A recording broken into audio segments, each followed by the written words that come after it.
What is going on, everybody? Happy weekend kickoff party. We got a good one here tonight, folks. But as always, we got some partners that we got to give some love here to make this show possible. While we jam out to some Appalachian Outlaws, leave the cap on the bottle. Or put the cap back on the bottle.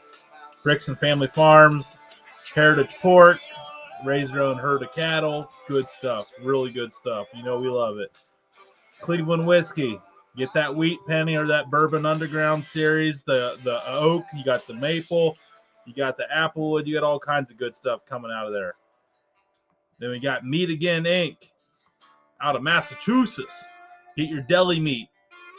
Get their sides. Get their dishes. They got that New England flair. They make their own sausages. Found out the butcher's been there for 30 years making that sweet Italian sausage on there, which will fit in perfectly with the show we got going on here tonight. And then lastly, Redbeard Seasonings. We love them. We use them. I finished not dead last in my first ever KCBS competition using all these seasonings, which some people would laugh at that, but hey, I suck at barbecue. So even he and his seasonings made me not that bad. Without being further ado, though, we're going to cut this awesome music. We appreciate him letting us use it. And we're going to get in to one of our field staff dude members first. Doobie will be joining us here soon at some random truck stop on his way to Albuquerque, New Mexico. But right now we got Mr. Grubbacue himself. What's going on, brother? How we doing? Man, just living the dream, man. Being thankful, feeling blessed. As long as don't turn into a nightmare, we're all good to go. Right? That's right. That's right. That's right. But why? We normally people are here to see you, Grubbs, but and you are the sausage guru of the Dude Network. But tonight, sir, you're gonna have to take in the back seat and get your notepad out, and we're gonna get the Grand Masters on tonight. The guy we got on here, man, he's a sensei. He's a black belt, like 30th degree in sausage making. He is. He serves everybody. He hangs out at Willie Nelson's birthday party, slinging these sausages. He gives the sausages to Sheryl Crow and her band. He's the man. He's the myth. I don't know how the hell we got him to come on here. He is the Sausage Sensei. How we doing, William? How we doing? Howdy. How y'all doing? Y'all doing all right? Doing pretty good, man. Pretty good. Looks like the sun's starting to set down there in Texas on you. Yes, sir. I'm down here in Houston, Texas, where the mosquitoes will carry you away and bleed you dry. The humidity feels like the Mekong Delta down here. Been a little I understand 100%, bro. I'm from Lake Charles, Louisiana. My sister lives down in Kemah, and from about now to October, I try to avoid it because it's so dang hot down there. It's crazy hot. Yes, sir. It certainly is. I hang my hat in the Texas Hill Country out near Wimberley. And I'll tell you what, since I've been down here for about a week now working with these guys at the butcher shop, and my allergies are going crazy. Oh, man. Yeah, I got my 2-year-old daughter's we're finding out she's got allergies this week. And they're like, she come out, she's like, hey, daddy, like one eye half puffed closed, just the clear liquid just draining. And we're like, oh, she's got allergies. I got Doobie giving the cheers from the road. Johnsy, let's go. Hey, we need to take a quick cheers here for Masshole. He's recovering from vertigo, so we hope you get back soon here, brother. Been there, done that one. Grubbs, you know what it's like there. We said we'd take a cheers for the man. Tony, I want to have one drink here special to welcome to meet Mr. Bill, the Sausage Sensei. Hey, man, I love what you got going on, brother. Much respect. Much respect. To you. What flavor you got, Grubbs? Blueberry. Ooh, I got some Grubbacue peach. Let's go. Woo. Almost went down the wrong tube, but we avoided that one. I did that one before on here. That's what happens when you live in the North Georgia mountains. You learn other traits besides sausage making and pig cutting. There he is. Hey, we see him. him. Yep. Hey, I'm glad we got to see that beautiful beard, man. Thank God. I was Man, I don't know about that. Is that better for you? Yeah, we can see you now. You don't look like one of them like anonymous interview guys. Just like the silhouette. Well, yeah, you would have that filter where it would, Yeah. I use this in my sausage. The secret is the. So how you doing, man? So, dude, you're Doing just crushing it. You're crushing it. How long have you been doing the sausage making game, and how long have you been considered the sausage sensei? That's kind of a loaded question. I've been in and around. Of course. Yeah, of course. It's always. I've been in and around barbecue since the early 1970s. My granddad had a kind of a side hustle business after he retired from the apparel business. I'd say probably in 68 or 69, and he started barbecuing chickens over direct coals and making a really good, rich molasses and coffee-based barbecue sauce. And people would come from miles around to obtain both. I got to spend more time with him than any of the other grandkids. We have come from a large family. I guess I was really interested in what he was doing. So he, being old school, decided that kids were free labor, and so he put me to work. Yeah. That seems to be a common... Go ahead. Probably been about in 73 or so. So the point is the smoke and the smells and all of the intoxicating nature of everything that is barbecue has been instilled in me. I've done a lot of things in my life. I'm a Marine Corps veteran. I've been an industrial refrigeration technician. I've been an over-the-road truck driver. I was in New York City 2 days prior to 9/11, dropping off a load of air conditioners in Brooklyn. So I wore a lot of hats. But the point is that with everything, barbecue is something that I've always come back to. I've only really been professionally within the restaurant or industrial side of barbecue, or in this case, sausage making, for about roughly 10 years. I started with a USDA inspected plant in East Austin called Smoky Denmark Smoked Meats. And they made all manner of just different types of smoked sausages and smoked meats under USDA supervision. So that got slung cross country. Excuse me. From there, they wanted to showcase a lot of what they brought to the plate, literally. So they started a barbecue food truck at Smoky Denmark, and I headed that up and got a lot of really good recognition in the industry. And yeah, so we did some really good things. And then from there, I went to Style Switch Barbecue and Brew over off of North Lamar in Austin, Texas. And I worked with Lance Kirkpatrick, Shane Stiles, and those guys for the better part of 4 years. We landed twice on the Texas Monthly Top 50 listing, courtesy of Daniel Vaughn. So there's that. But I guess as far as sausage is concerned, we started from a restaurant perspective at Style Switch. If you're in a restaurant setting, you really need to start thinking about your overhead in respect to protein costs, because we're chasing pennies, right?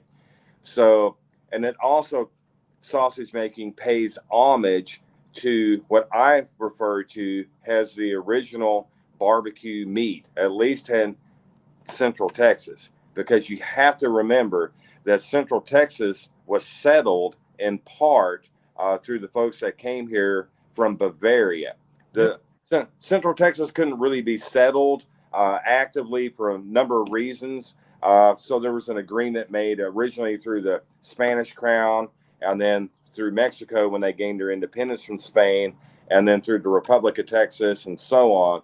So thousands and thousands of people came here from Bavaria. And what did they bring with them?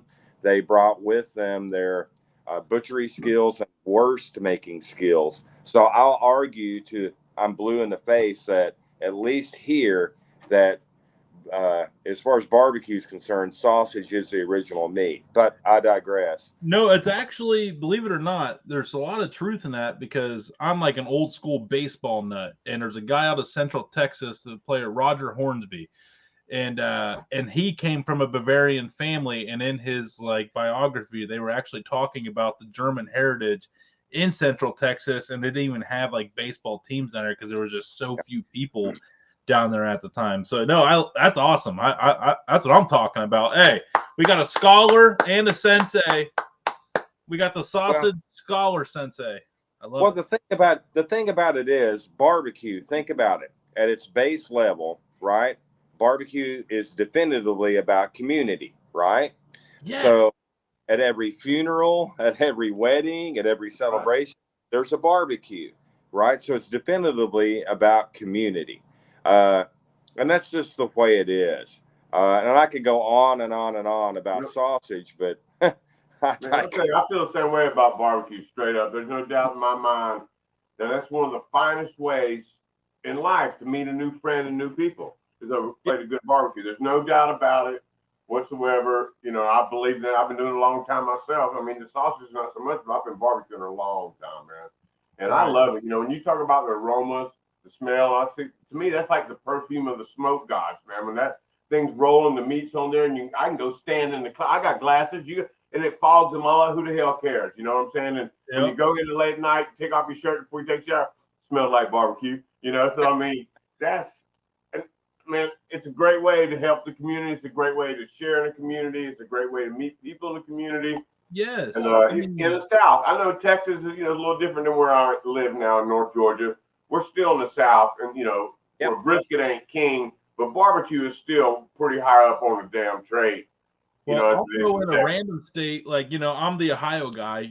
Ohio's not a big barbecue state. Grubbs, we've picked on each other about this, but it's really not. It's growing, but Ohio is like a propane state. But still, I argue with people that, and I really don't like how barbecues become like how good your brisket, how good your ribs, and it's like it seems like how good your smoke ring, and it's like, man, when I grew up, like barbecue was like hot dogs and hamburgers on the gasser, and we all got together for a family outing, and everyone drank a lot of beer and ate a lot of potato salad and pasta salad, and then there's always be that dick that would bring the vegetable tray, but that's just the way it is. I love it, and it drives me nuts that it's all about the briskets, the smoke rings. Like, it's just like, man, that's not barbecue. Well, you have to think about it like this, okay? So let's back up a half a step. So brisket, right? Brisket really wasn't a thing at all. And there's still places I can take you to today here in Central Texas. If you order lean brisket, you're actually getting shoulder clawed, because brisket has let's just call it a commodity item for which it is. Brisket really wasn't used until the advent of something called boxed beef, right? And boxed beef is a phenomena, I'll call it, which is post World War II. Prior to World War II, I'll argue, if you wanted to get certain cuts of meat, right, you would either butcher the animal out yourself, or you would go to your friendly neighborhood butcher who would kindly do it for you. That being said, as far as the carcass is concerned, the brisket doesn't really pay a high percentage in the overall yield of the carcass itself. So therefore, it really wasn't used unless you're throw it away, right? Back in the day, brisket was like a disposable piece of meat. It was a disposable cut. So post World War II, with the changing taste and with the changing demographic and with people being more monetized post World War II, then industrial agricultural methods, as far as the butchery methods as well, kind of changed, and brisket started segueing into the menu. Prior to that, as far as Central Texas is concerned, with market style barbecue, the two cuts that were most predominant were shoulder clawed and navel plate. Those were the two cuts, because you had those two. And in the case of the shoulder claw, that large subprimal with a better yield on it, although very lean, or if you wanted something that was a little bit more fatty, then you would go towards the navel plate. Huh. Dude, you are amazing. Yeah. I'm going to tell you this. I can listen to this all night. Well, I went to the meat market guy up here, okay, my local grocery store. He runs the whole department. And I said, can you give me a picanha? And he says to me, well, that's what we call a tri-tip. I said, I don't think so. I think one's on top, one's bottom. I said, it's the one that's right over the top with the fat on it. You know, Yep. Right. he says, oh no, he says no. I asked him about a Colette steak, a picanha, a sirloin cap, and this is the guy that runs the butcher department. And he's like, no, he says, we got tri-tips and they got some fat on, but we trim them before we put them out there. He said, I'll let you know when we get some more in. I'm like, that's not what I want. You know what I mean? No, hey, literally just get the top sirloin roast as it's still in the package and just cut that fat cap off, and there's your picanha. He probably gets the whole sirloin roast, right? The reason I'm saying this is because I've had to train 3 butchers in my county how to cut me one out, so I'm pretty good at it by now. And see, there's the key. There's the key with what I just said about box B. Yeah. It used to be back in the old day that the carcass would come in after it was knocked and butchered out, you know, and then it would either the whole or the half or the quarter carcass would come in, and it would get broke down to its individual pieces, and to the customer it went. So the problem is today, and I think you just said it, was a lot of times it's box beef. It comes from the producer, whoever that is, and there's really only 3 big producers. It's a monopoly, and it goes and it gets unboxed. I have some opinions about that. I see the same thing, man. I also see I'm admired. You see, even though I live where I live, but I see there's groups of farmers and stuff out in your part of the country or in that area that are trying to put together a conglomerate or whatever to get their own processing plant to do it, but get it out of the hands of these big people. Because I agree, I'm gonna agree with you 100% on that, and that's probably for another talking session or whatever. But that's a situation that really needs to be remedied in this country if we're going, you know, if it's going to be successful for the farmers and not just the packers, you know. And with that being said, everyone go check out fricksonfamilyfarms.com, where they raise their own herd of cattle. They raise the grain to feed their own cattle, and they'll ship it right to your doorstep. They raise their own pork. They raise their own chicken. All pork is heritage pork. They don't have it the meat inspected, so it's choice plus. But I'm telling you folks right now, the marbling is right up there with anything prime you'll see at the butcher shop. And then also meatagainink.com. We got to do these reads throughout the show, so no better time than this is the perfect opportunity. Meat out of we got them right here. Out of Billerica, Massachusetts. You can get some capicola, some prosciutto, all the good New England. Well, they sent me some culotte steaks that were really, really good, though. Yeah, you got some meat again. Yeah. So, and they were good steaks. I ain't gonna lie to you. I mean, but I got this big Jones to give me a whole, picanha steak and cook it myself, score it and season it, and then cut it and skewer it, and just with the fire and the smoke over either my drum or my egg, and just let it. You haven't? Have you got to have one yet, Grubbs? I've all I got was steaks, man. No, have you got to try the picanha yet, though? Have you got all I got was 4 steaks from them, culotte steak. They call them culotte steaks, but it wasn't a whole picanha, you know. Right. No, but I was talking about back to the previous topic. Have you got to do a picanha yet? No. Oh, bro. No. I've been jonesing to do one, man. But I live in the North Georgia mountains. Pork is king. Chickens are the sides to show, you know. Hey, do you know who sells picanha?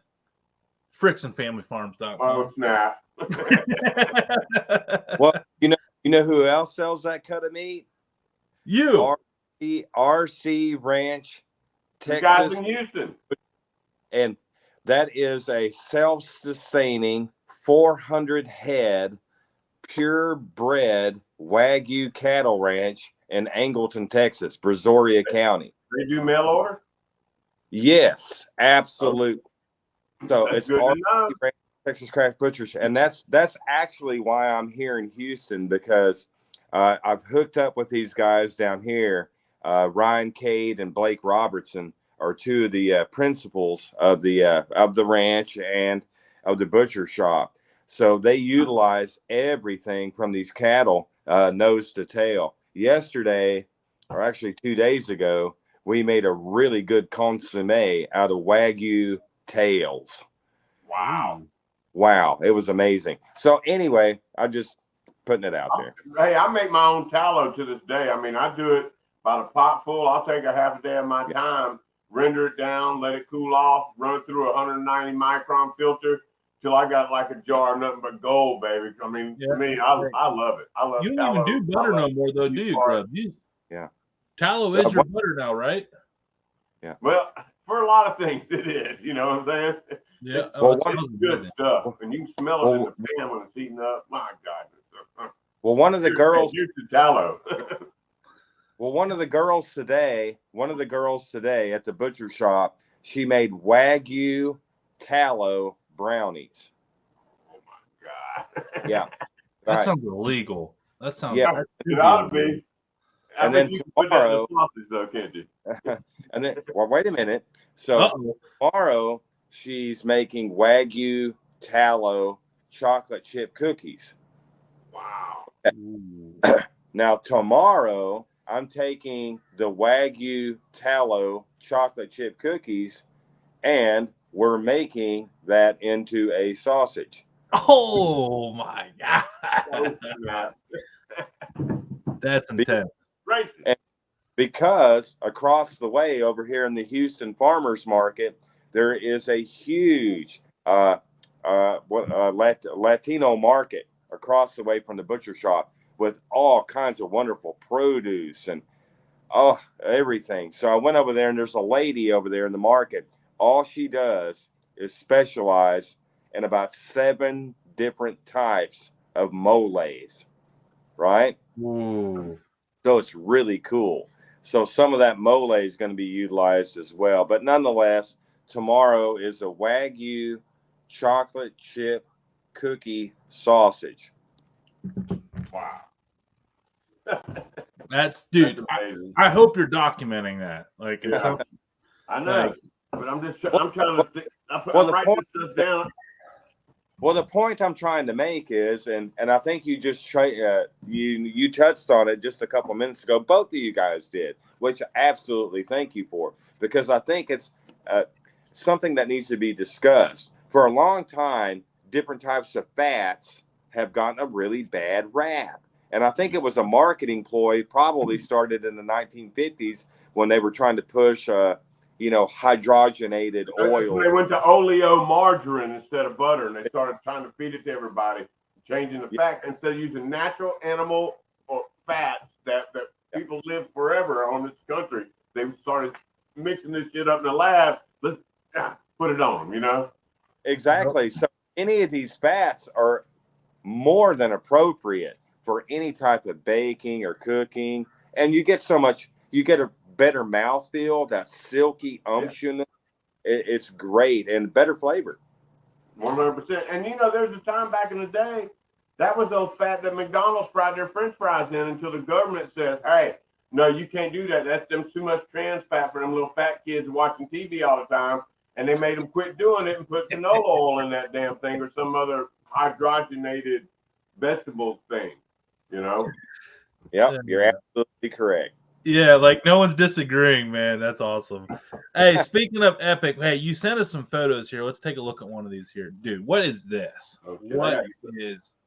Give me a towel to wipe the drool off my lips. Yeah, I was gonna say. Let's all have a moment of silence for the That's poor that chicken bastard that had sausage. to eat this thing.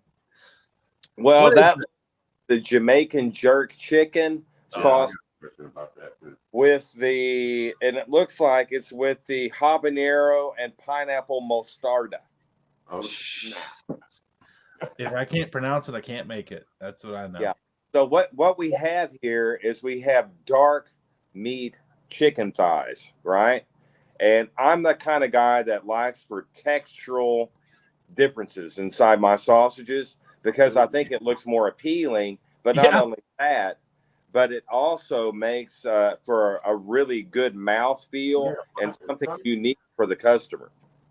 So what we have here is dark meat chicken, in this case thighs, that are obviously marinated with my jerk seasoning. But we also have thighs that were also chunked up. So if you look at a lot of different charcuterie cuts, let's just say if we're going to make a classic Italian salami and then hang it in a curing chamber, just to ferment, oftentimes you'll want to have differing textures. So that's layered out. So you actually have the visual pieces of the fat themselves. So that's kind of what I was going for here. So you get the big pieces of the chicken thigh that were marinated, as well as the ground chicken that was marinated. And when it sets up, that's what you come up with. Dude, that's yeah, yes. And I know you teach classes on this. You know, people come and they come spend time with you and learn this stuff. Man, I'm gonna try to do a little cheat. Just ask one question about it, because chicken sausage has been I did the same thing at your merchant, and the flavor was the bomb. But I had a piece of the skin still in there that went to the grinder. And when you go to bite that after the damn chicken's been cooked and it ain't right, the sausage ain't right. How do you keep the fat level up in sausage, chicken sausage? You know, I mean, is it just thighs, straight up boneless, skinless thighs? Well, here's what you do. It doesn't matter what type of protein that we're talking about. We could be making an aardvark, an elephant. It doesn't matter. There's certain parameters that you need to adhere to with sausage making, right? And these parameters are unbreakable, right? If you follow the parameters, sausage making is exactly like artisanal baking. I operate in the same area as a pastry chef, right? A pastry chef having to think about glutens and flours and weights and measurements. I myself am doing the same thing. Sausage itself is an emulsion. And what we're trying to do with the emulsion, right, if we back up a half step, we're trying to extract proteins. The specific protein that we're trying to extract is known as myosin. And the myosin protein is the specific protein that's responsible for muscle contraction. The only way that we can extract that myosin properly is to operate within certain parameters. Those certain parameters, irrespective of the type of protein, we want about a 70-30 ratio with a 1.8 to 2.2% salt ratio by weight, right? And if we're adding at bind, now that's the caveat. If we're adding anything at bind in respect to liquid, then we don't want to exceed about a 10% weight of liquid back at bind whenever we're trying to extract the proteins. So if you operate within those parameters, then you're always going to have something that's going to have good color retention, snap on the casing, and mouthfeel, texture, and so on. I don't know if that made sense. Yeah, but 1.8 to 2.2. Duh, come on. But to answer your question, to answer your immediate question back with the chicken sausage, dun dun dun. Are you ready? Yeah. Beef fat. Snap. That's it. Hey. I know all about the 70-30. I've been rocking that. But I'm thinking with chicken now, what the hell am I going to do? Because the flavor was the bomb, but the mouthfeel wasn't right. And when you feel a little piece of skin up in there, because I was trying to get some fat, but some, you know, it was like, damn, that ain't right, man. I couldn't even serve that to nobody. Because that second bite I took, and that skin looked like something was damn near alive in the middle of the chicken with that soft skin. You said, you can't eat that shit. So let's just say, for argument's sake, right? Then here's another thing you want to consider too. Irrespective of the type of protein that we're working with, it doesn't matter if it's aardvark, elephant, or anteater. Awesome. Right? You know, it's awesome. So it doesn't matter what it is. You're always needing to make judgment calls if you're working with untested meat. Untested meat means you're not real sure what the inner muscular value of the fat content within the meat, right? So you kind of need to make those judgment calls. 70-30 is up towards the maximum rate before you start fatting the product out. Me, I try to clock that back by roughly 10% to give myself some head space. With that being said, I add, in this case, beef decal fat back in to the product mix. So what that would be, to account for the intermuscular fat within the proteins themselves, if I run about 8 pounds of chicken to 2 pounds of, in this case, brisket decal fat, you're going to be happy. Yeah, I feel you on that, man. The decal fat, that's solid fat, man. Hey, you can send me $100 bill for that. Okay. Hey, everybody can, because this shit's permanent. Or I can send you some blueberry moonshine or something. You don't know me, you know. I'm just messing with you. I'm just messing. We'll send you some Friction Family Farms. Yeah. Hey, by the way, that's my biggest struggle with sausage is chicken, man. And it's just like it's a mouthfeel thing. That's 100% how it is. But let me ask you this: how many? When you're making all these sausages, from what I see, you don't make as many smoked sausages as you do fresh sausages that are grilled off later. Is that correct? No.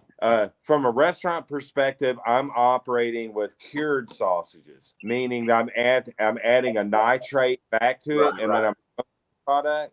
So restaurant perspective, that's that. Butcher shop perspective, that would be a fresh sausage with no nitrates added to it whatsoever. Right.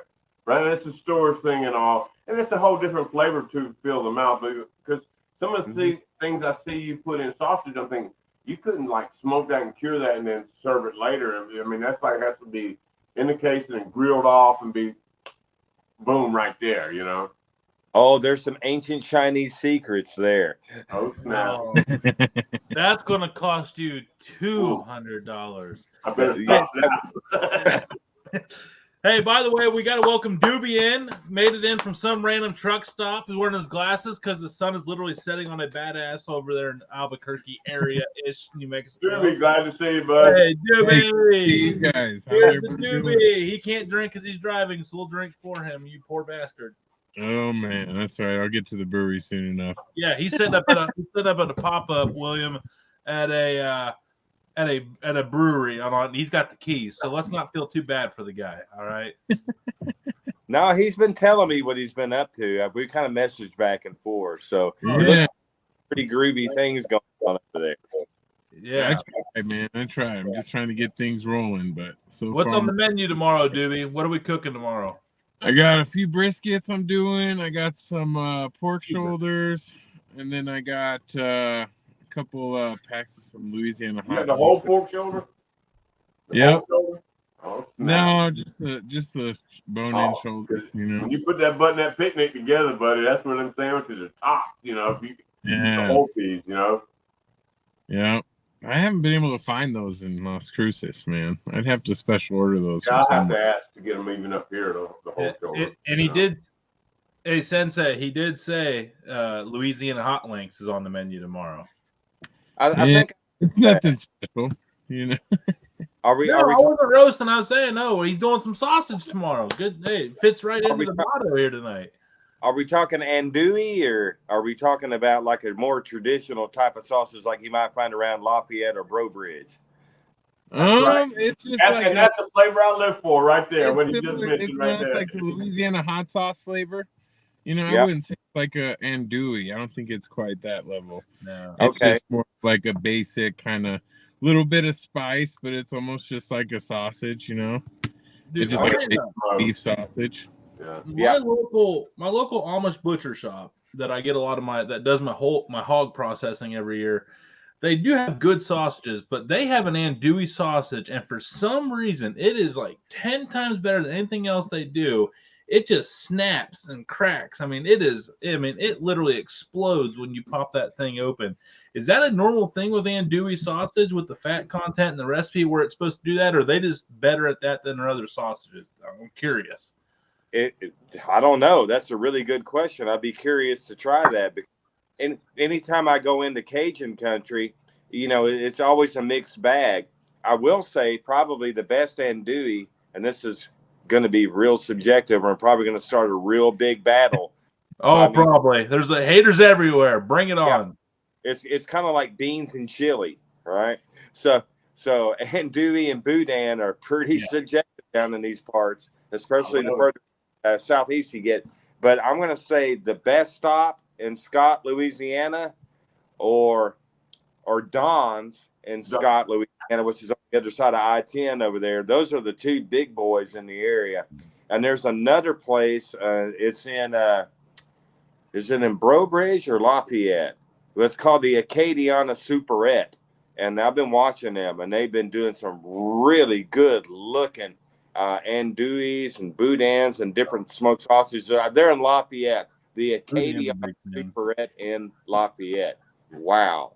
So are you? Have you not tackled the andouille game? Is that new to you? No, in fact, we made andouille with the Wagyu beef over here just yesterday for a customer. But no, but that's a beef. Traditionally, andouille is pork. There's a lot of people in this area where I'm, been working this week down in Houston. So that's another common misconception. People think that Cajuns are only in southern Louisiana. No, Houston. Down towards Liberty County and down towards Vidor and Winnie. That's all Cajun. Texas, Orange, Jasper, Silsby.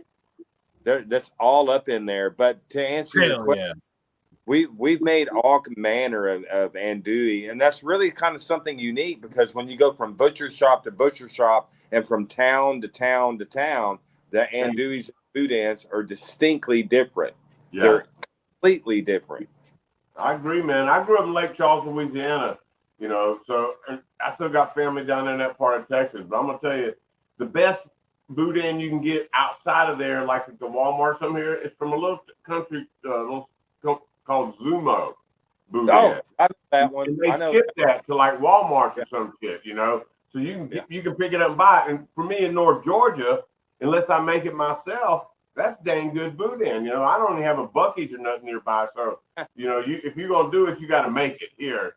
And it took me 4 times trying to make boudin to get the flavor. And the same thing you say about them sausages down Lafayette and Scott. That's where I come from. My family's down there. There's a certain flavor of sausage. When you're doing gumbo or jambalaya and you're putting these sausages in there, there's a certain flavor that I grew up as a kid that's tasting. And that's what I look for. That's my goal is to get that kind of sausage. I can't buy it up here, so I had to learn to make it. Okay, I'm going to turn you on. So if you go, turn me. So when you go to Scott, right? You have Best Stop, you have Don's, right? Damn near across the highway from one another. So when you go to Best Stop, they sell those great big old jugs of their seasoning. Mm-hmm.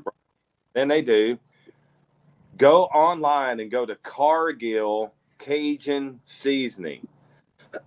It's the same stuff, and it's cheaper. I've heard of Cargill. And it's real heavy on that red pepper. That's that flavor, that distinctive red pepper and garlic and onion flavor that you're looking for. So Cargill Cajun Seasoning. You'll thank me later. All right, man. So it's heavier on the cayenne, you said? Pardon? It's heavier on the cayenne? Yeah, the red pepper, excuse me, there's quite a bit of red pepper, cayenne, garlic, onion, white pepper, a little bit of black pepper, and so on in there. Yeah, okay. Not all red peppers are cayenne. There's different levels of red peppers when you cook. Yeah, that's absolutely correct. So when you're cooking with different red peppers, if you're looking for it, are they using like crushed red pepper flakes, or is it you get the red pepper powder, or what? It's ground. Okay. Ground. So, like for me, when I'm making andouille, let's just say that I'm going to make a batch tomorrow. I'm going to probably end up introducing ancho pepper, right? So ancho's got a nice, good flavor to it, a pretty distinctive flavor. But you also get your color development from the ancho. Then you're think about your savories, your garlic, your onion, the back level heat. Whether you choose to bring it more forward, I would typically in an andouille build that with an cayenne to bring the heat level up. Now, if you really want to slap someone, you could add a little bit of ghost pepper dust. So, oh man, I think I want to see but we're only talking about 2 grams, in about a 40-pound batch. We'll do it. That's about all it takes. That's about all it takes. That's about all it takes. Yeah. Oh man, I love it, man. We got some. So what's cool about your story, Sensei Sir, is that you've got to serve some pretty interesting people over the years, or has it recently only been getting? Well, we'll ask more here. Hey, we had Sheryl Crow make the show tonight. Sheryl Crow is on the Dude Network, ladies and gentlemen, dudes and dudettes. Dude, yeah. Sheryl Crow ate your sausage. Yeah, she was a real sweetheart too. Was she? That's dude. They always say be afraid to meet your heroes, so that's cool. No, she was a real sweetheart, and to be honest with you, you know that's out of the graciousness and kindness of the good folks up at Tate Farms up in Rockwall, Texas. That's Evan and Melissa Tate. They're a fully yes, they're really good people, and I would say probably that they might be the official caterer, and we're talking old school chuck wagon caterer. Because they do everything in cast iron and they think about it from the old classic perspective. They've been working with the folks out there at Luck, Texas, which is Willie Nelson's ranch, and Ghost Town, as it were. They're good people, so that's only because of them that happened. That was awesome. That's cool as hell, though. So is she the biggest star you've got to serve, or you've had some other ones? I don't know. You know, I mean, there's always people that come to the restaurant. When I was at Style Switch, we were at the time one of the only high volume craft barbecue establishments at the time that was open late night hours in Austin. So especially during South by Southwest, you never know who the heck you were going to see. So it became kind of every year during South by that David Grohl would come in religiously. Haswood Questlove, you know, that was pretty cool. So you never know who you're going to see. But remember what I said, barbecue is the common denominator. It just brings people together, be you high, low, or in between, you know. Bill, let me ask you, I know, so you work at the restaurant and the sausage is like your thing, but you love barbecue. Do you run the pits and stuff too, or do you just make sausages at Brotherton?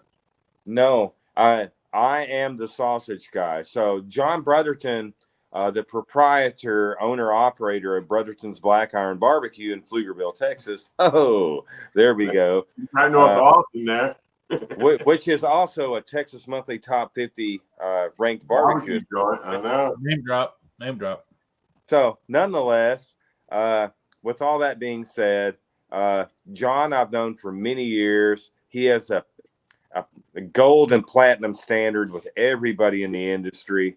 Everybody knows who he is. He's always willing to help the next guy out. That's just who he is. He sticks his neck out and is willing to go way above and beyond to help folks out, high, low, or in between. So all that being said, I've known John for many years. He was a customer of mine when I worked at Smoky Denmark at the production facility. When we started the barbecue truck there in front of the production facility, we did Alabama white chickens there, and they were really successful. And he just ate those things up, and that's how I got to know him. That's awesome. Doobie, you're the master of bringing people together. I mean, you're a barbecue guy. Tomorrow you're going to a brewery and you're bringing all kinds of people together there to have beer and barbecue. I mean, you can testify to that, right?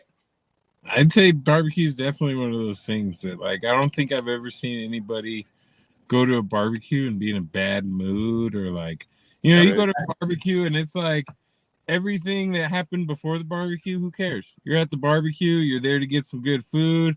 There's always good people. There's good beer. Even if there's not good beer, as long as it's cold beer, it's still a win. You know? Like, I mean, I feel like you can't lose going to a barbecue or going to eat barbecue, you know? Hey, I'll drink to that. Hey, Doobie, are you infusing a lot of New Mexico flavors where you're at, like the obvious? So all my rubs that I make, like for my beef, I do a Hatch green chili rub, like a SPG with a little bit of Hatch and stuff like that. And then on my rib rub, I do where I would normally just use a lot of paprika. I cut the paprika in half with Hatch red chili, and that's kind of how I build that rub for my ribs. And so you definitely get a little bit of that red chili flavor, a little bit more of the heat on the back end, you know. And I try to use it wherever I can. I want to come up with like a Christmas hot link or some kind of sausage where I use red and green chili. You know, that would be That would be the next thing for me because I got all these every week. It's right now since I'm mobile, it's hard to save a lot of my trimmings. But once I get my food truck and get that built, I'm gonna start doing sausage every week with all my brisket trimming. Have you been down to into Mexico? Let's say like around Monterey, and there are chorizos down there that are like really bright green. You know what I'm talking about? There's I haven't seen those. Bright green chorizo? Yeah. Oh, I got it, dude. Now I'm interested in that. So to what you just said, what if someone took and made like a hatch chile, to your point, like a Christmas, which would be red and green? It's going to be very labor intensive. So, but you would take like as if you were going to make the green chorizo, but in this case with the hatch and make it really, really green. So you'll case one half, stop, spin around, and then case the other half individually. You're going to have to do this link to link to link. So like when you're drinking a black and tan beer, right? Right. Like the Guinness with heart floated on top, you would have one half of the sausage green and one half of the sausage bright red with the other half. I wonder if you could layer it like way out like layers in your sausage stuffer and do it that way where it's just smooshing it down, but you have it layered, and then as you go through, you just kind of almost get like a swirl, maybe.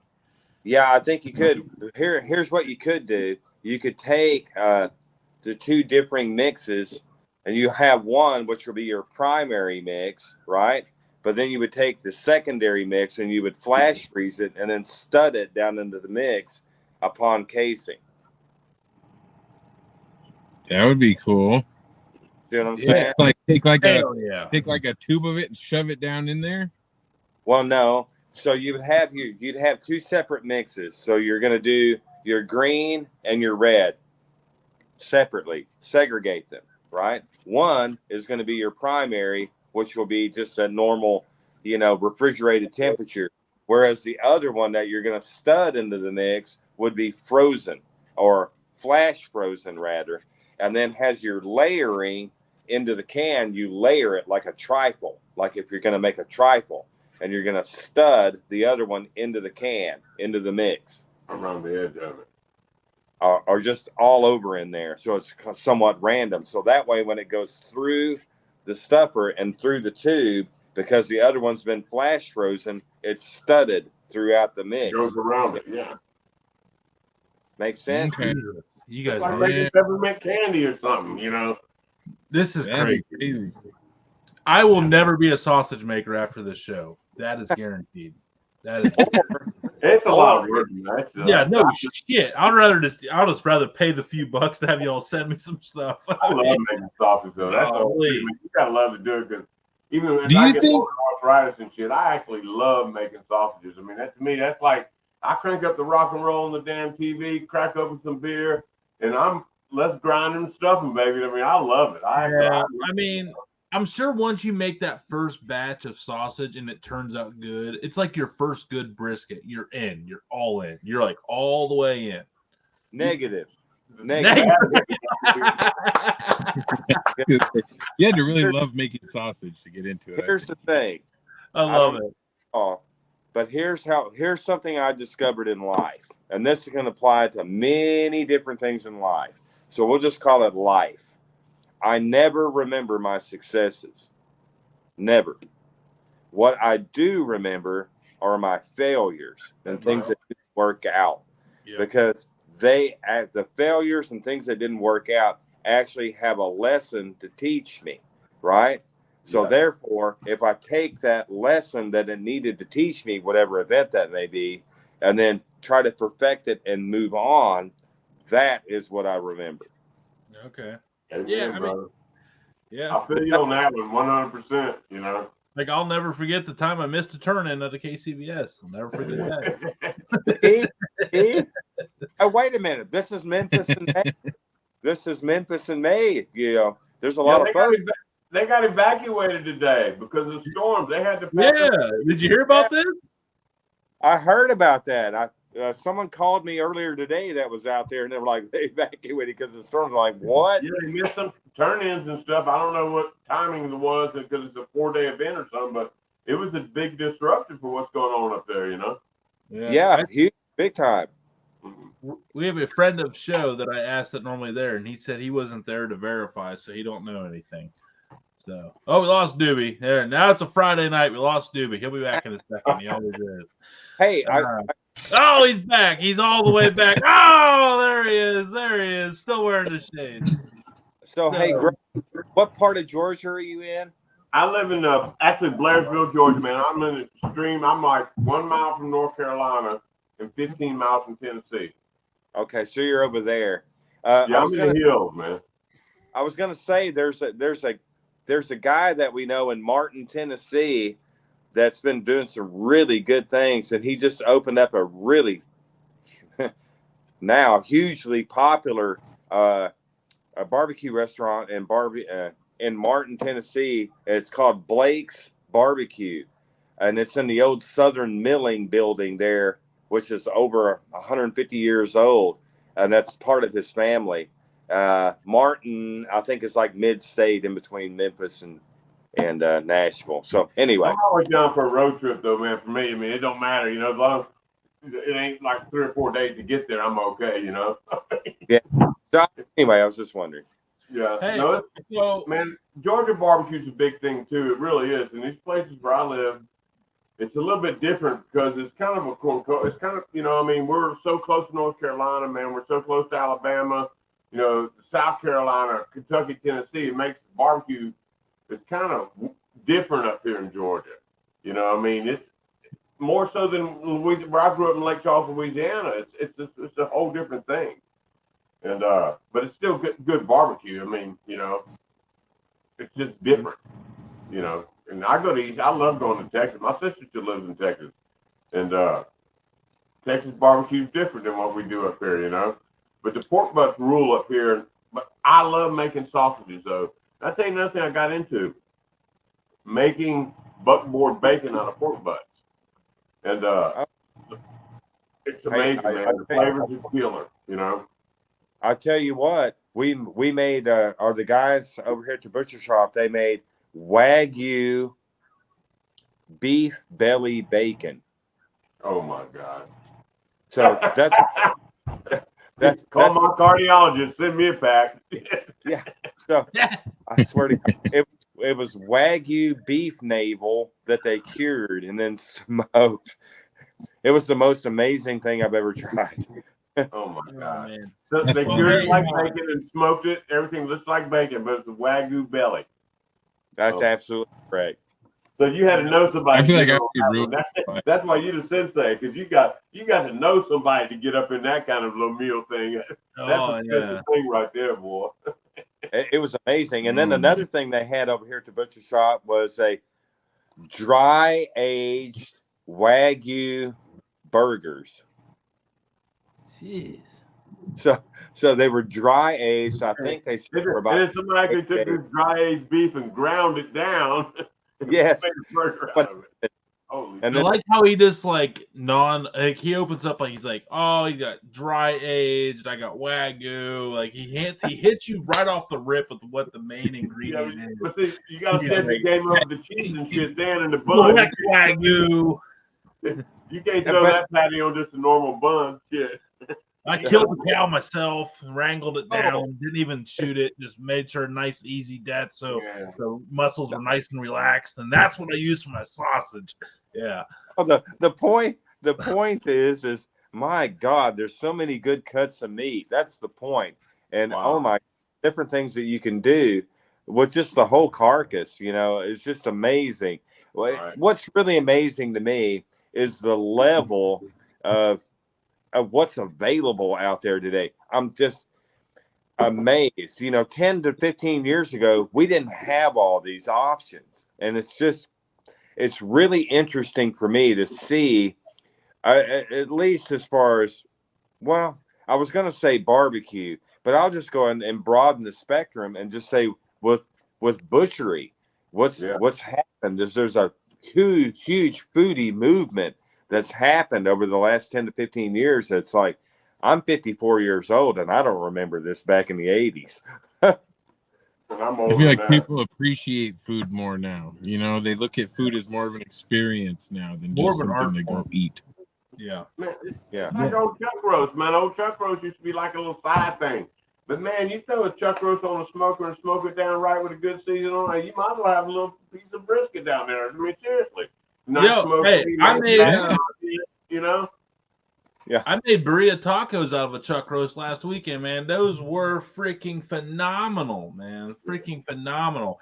Hey, I know we're closing up on the hour. Hey, we're having an after party. Sensei, you're obviously welcome to stick around. We're not kicking you out of here.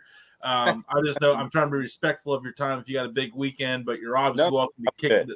You're good. I'm gonna tell you, Mr. Bill, Sausage Sensei, this is like truly you're an inspiration to me. No, I mean, that's a fact. I mean, Yes, I sir. aspire to learn as much about making sausage as you know. And I don't know if I'll ever do it in my lifetime, but I ain't gonna quit trying to learn it because that's how I get better, is by trying to learn it. Hey, And, William, did you ever throw brats on man. a cedar plank? Did you ever cook brats on a cedar plank? I'll say that one more time. You ever cook brats on a cedar plank? No, I haven't. Grubbs in on Netflix. He ain't scared. That was actually a Cajun flavored sausage I did on there, not a brat, because I made it my Oh, own. my bad. My bad. Yeah, but still, yeah. Melissa Cookson didn't like that shit, though, did she? No, they didn't like that one little bit. Melissa Cookson was like, what the hell did I do? Yeah, she bust my ass on that one. But that's all right. Man. It was Hey, fun. so, I did want to play a game with this guy, though, here. So we're all going to throw some crazy combos, and he's going to tell us if it can be done, if he's done it, or if it should never be done. So I'll go first. I'm going to throw out some sausage combos here with some crazy ingredients, and you can tell me if it's been done, can be done, or shut your mouth, that's stupid. Fair? Sure. All right. I want to go with a chicken, apple, cranberry, walnut sausage. Can that be done? Hell yeah. I love that because with any kind of flavor profile, you want to think about salty or sweet and savory, but you always want to think about your textures too. Crunch, right? I think that'd be pretty good. But I might reverse on you, and I might change the feathered item into duck. Oh, I didn't know duck was even an option. That's bullshit. It's a little fattier, though. It's a little fattier. Oh no, that it can be done. Last year we did a sausage for a wild game dinner that we had, and we had two different sausages, and we were required to pick two differing wild game proteins, right? And I knew everybody else at the event was going to pick wild boar or venison. Hell no. What I did is I picked there's a French game hen called a poussin, right? So I picked the French game hen, the poussin. It's kind of like a Cornish game hen. But then I also picked python, right? So I put the two together. I took the python and the French game hens, the poussin, and I turned it into a Nashville hot and called it the Puss and Python sausage. You see a little play on words there. You're a wordsmither. I can dig it. And then another one for the same dinner, we had what we called the tortoise and the hare sausage. So what I did is I took snapping turtle, right? So good. I took snapping turtle, right? Good. And I took rabbit, and I made a really good, deep, dark roux, and I made a gumbo out of the snapping turtle and the rabbit, and then I turned that into a boudin.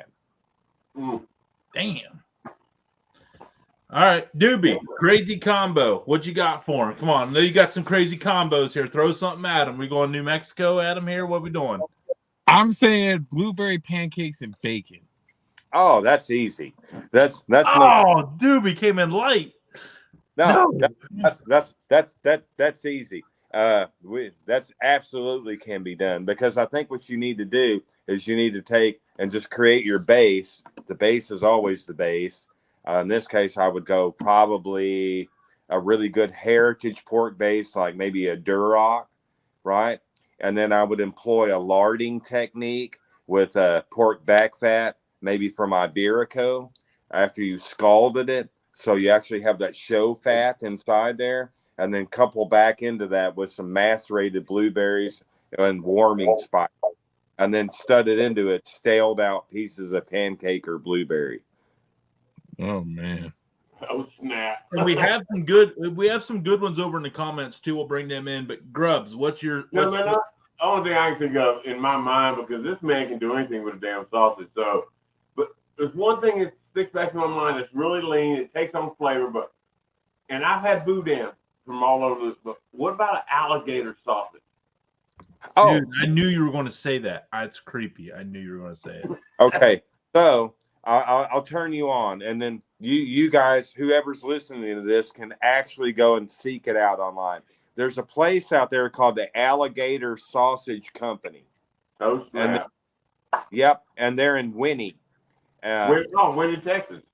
Yeah, Winnie. They've been open since 1964, 65, but they're the largest producer of domestically farmed alligators in the United States.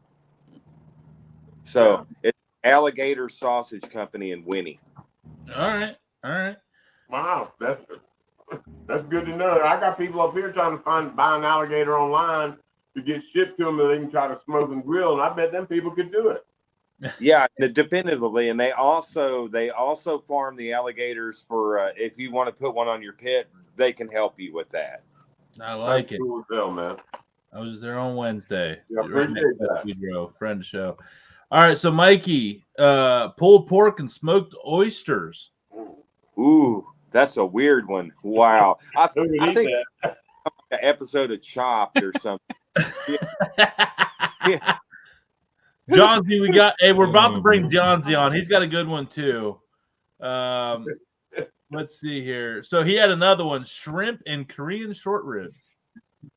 That sounds really good, actually. I think you can do that. The shrimp actually plays well with sausage if you stud it into the mix. That sounds really good. Now, are we talking about a slightly fermented shrimp? So we're kind of having that play with the fish sauce? I would. I don't think that level with you, Yeah. man. You're like, fermented. Yeah, everybody's got these levels, and he's just like, yo, that's real cool about the shrimp, but what size is the shrimp? What water was they in? What bay did they come out of? What was the salt content of that seawater of the bay it was in? If it's less than 50%, then it's gonna make shit. Well, actually, I would use the Atlantic shrimp off the intercoastal in Florida. Oh, Mikey said he's done some of the oysters. He said he's done some of these. Oh, well, I would like to know that myself. I'm just kind of worried about that. Well, he's actually part of the after party. Oh, I want to know. Yeah, so we're going to get him on here. And Johnsy had a good one here. So we're going to bring on Johnsy, who's sitting down. Johnsy, sit down. Be ready. He's ready. Johnsy's in the house. Johnsy, what Mr. Sensei of the sausage over here, William, you had a – oh, yeah. So what I've already been all over the web searching and we for just you. lost the Asian demographic. That was insensitive. My bad. But so, Johnsy, what question did you have over there for? I want to get Mikey on here. Chicken cordon bleu. Oh, yeah. We ran a restaurant last year. So it was – Of really course. good. No, I don't know. But no, it was really good. So, there was a question asked earlier in respect to fat. So just be careful of your fats. You really want to introduce fat back into the equation in order to make the bind correct and to keep your moisture level correct with the sausage because it is a poultry base. So try to introduce about a 20% fat ratio back into the product versus the overall weight. Am I making sense? Yes. Yes, for that. Be judicious in your choice of cheese. I would probably go with a really high quality Gruyere, my choice. Gruyere. I was thinking Gruyere. Yeah, versus Swiss, and then really be judicious with your ham. I would tend to go with something that has a higher salt level because oftentimes what happens whenever you smoke sausages, especially with all these different ingredients, is sometimes the flavors can get muted because of the in the pit. So really amplify your flavors way up there. So use a really good high quality salty pork. Use a really good high quality Gruyere cheese, and be cognizant of your fat ratios, and you're gonna be good, brother. All right, cool. Thank you. I appreciate that. Hey, Anytime. by the way, John D. What? Hi. What's up, bud? That's all. Okay. Hey, Grubbs, I gotta say those s'more cone holders, dude, hit. I love them. Love them. Love them. Glad you do, man. Yeah, Hey, that was a long cool. time coming, way even before American Barbecue Showdown. I mean, that was 5 years, 6 years in the making. Yeah, before no. that, you know. Yeah. So, No. Reverend White I just Trash had a Mike is shout out. talking. Just a shout out. peace to you, Ray. Speaking of shout outs, Cleveland Whiskey, thank you for being a part of the Dude Network, the Underground Series. Coming soon in Texas, William. Coming soon to Texas. Get some. You said I could Shout find out to Grubbs' distillery up here in the hills. Hey, You know. what's up with the blueberry? I need some raspberry. Oh, man, Raspberry. I just need something. Give me a I chance. just need a jar. Yeah, I mean, you know? really, I don't yeah. care what flavor I'll it take is. anything. I just need I'll a jar, take you know? anything. Cody's But got if I some have big my old, choice, like what's it called? you guys are Sangria talking jug. about, He's drinking that up. yeah, whatever. Get out of here. Or do you want this stuff? I mean, what do you want? I mean, we got it all. We got where's the Dude tape? Hey, William, would you help me drink this?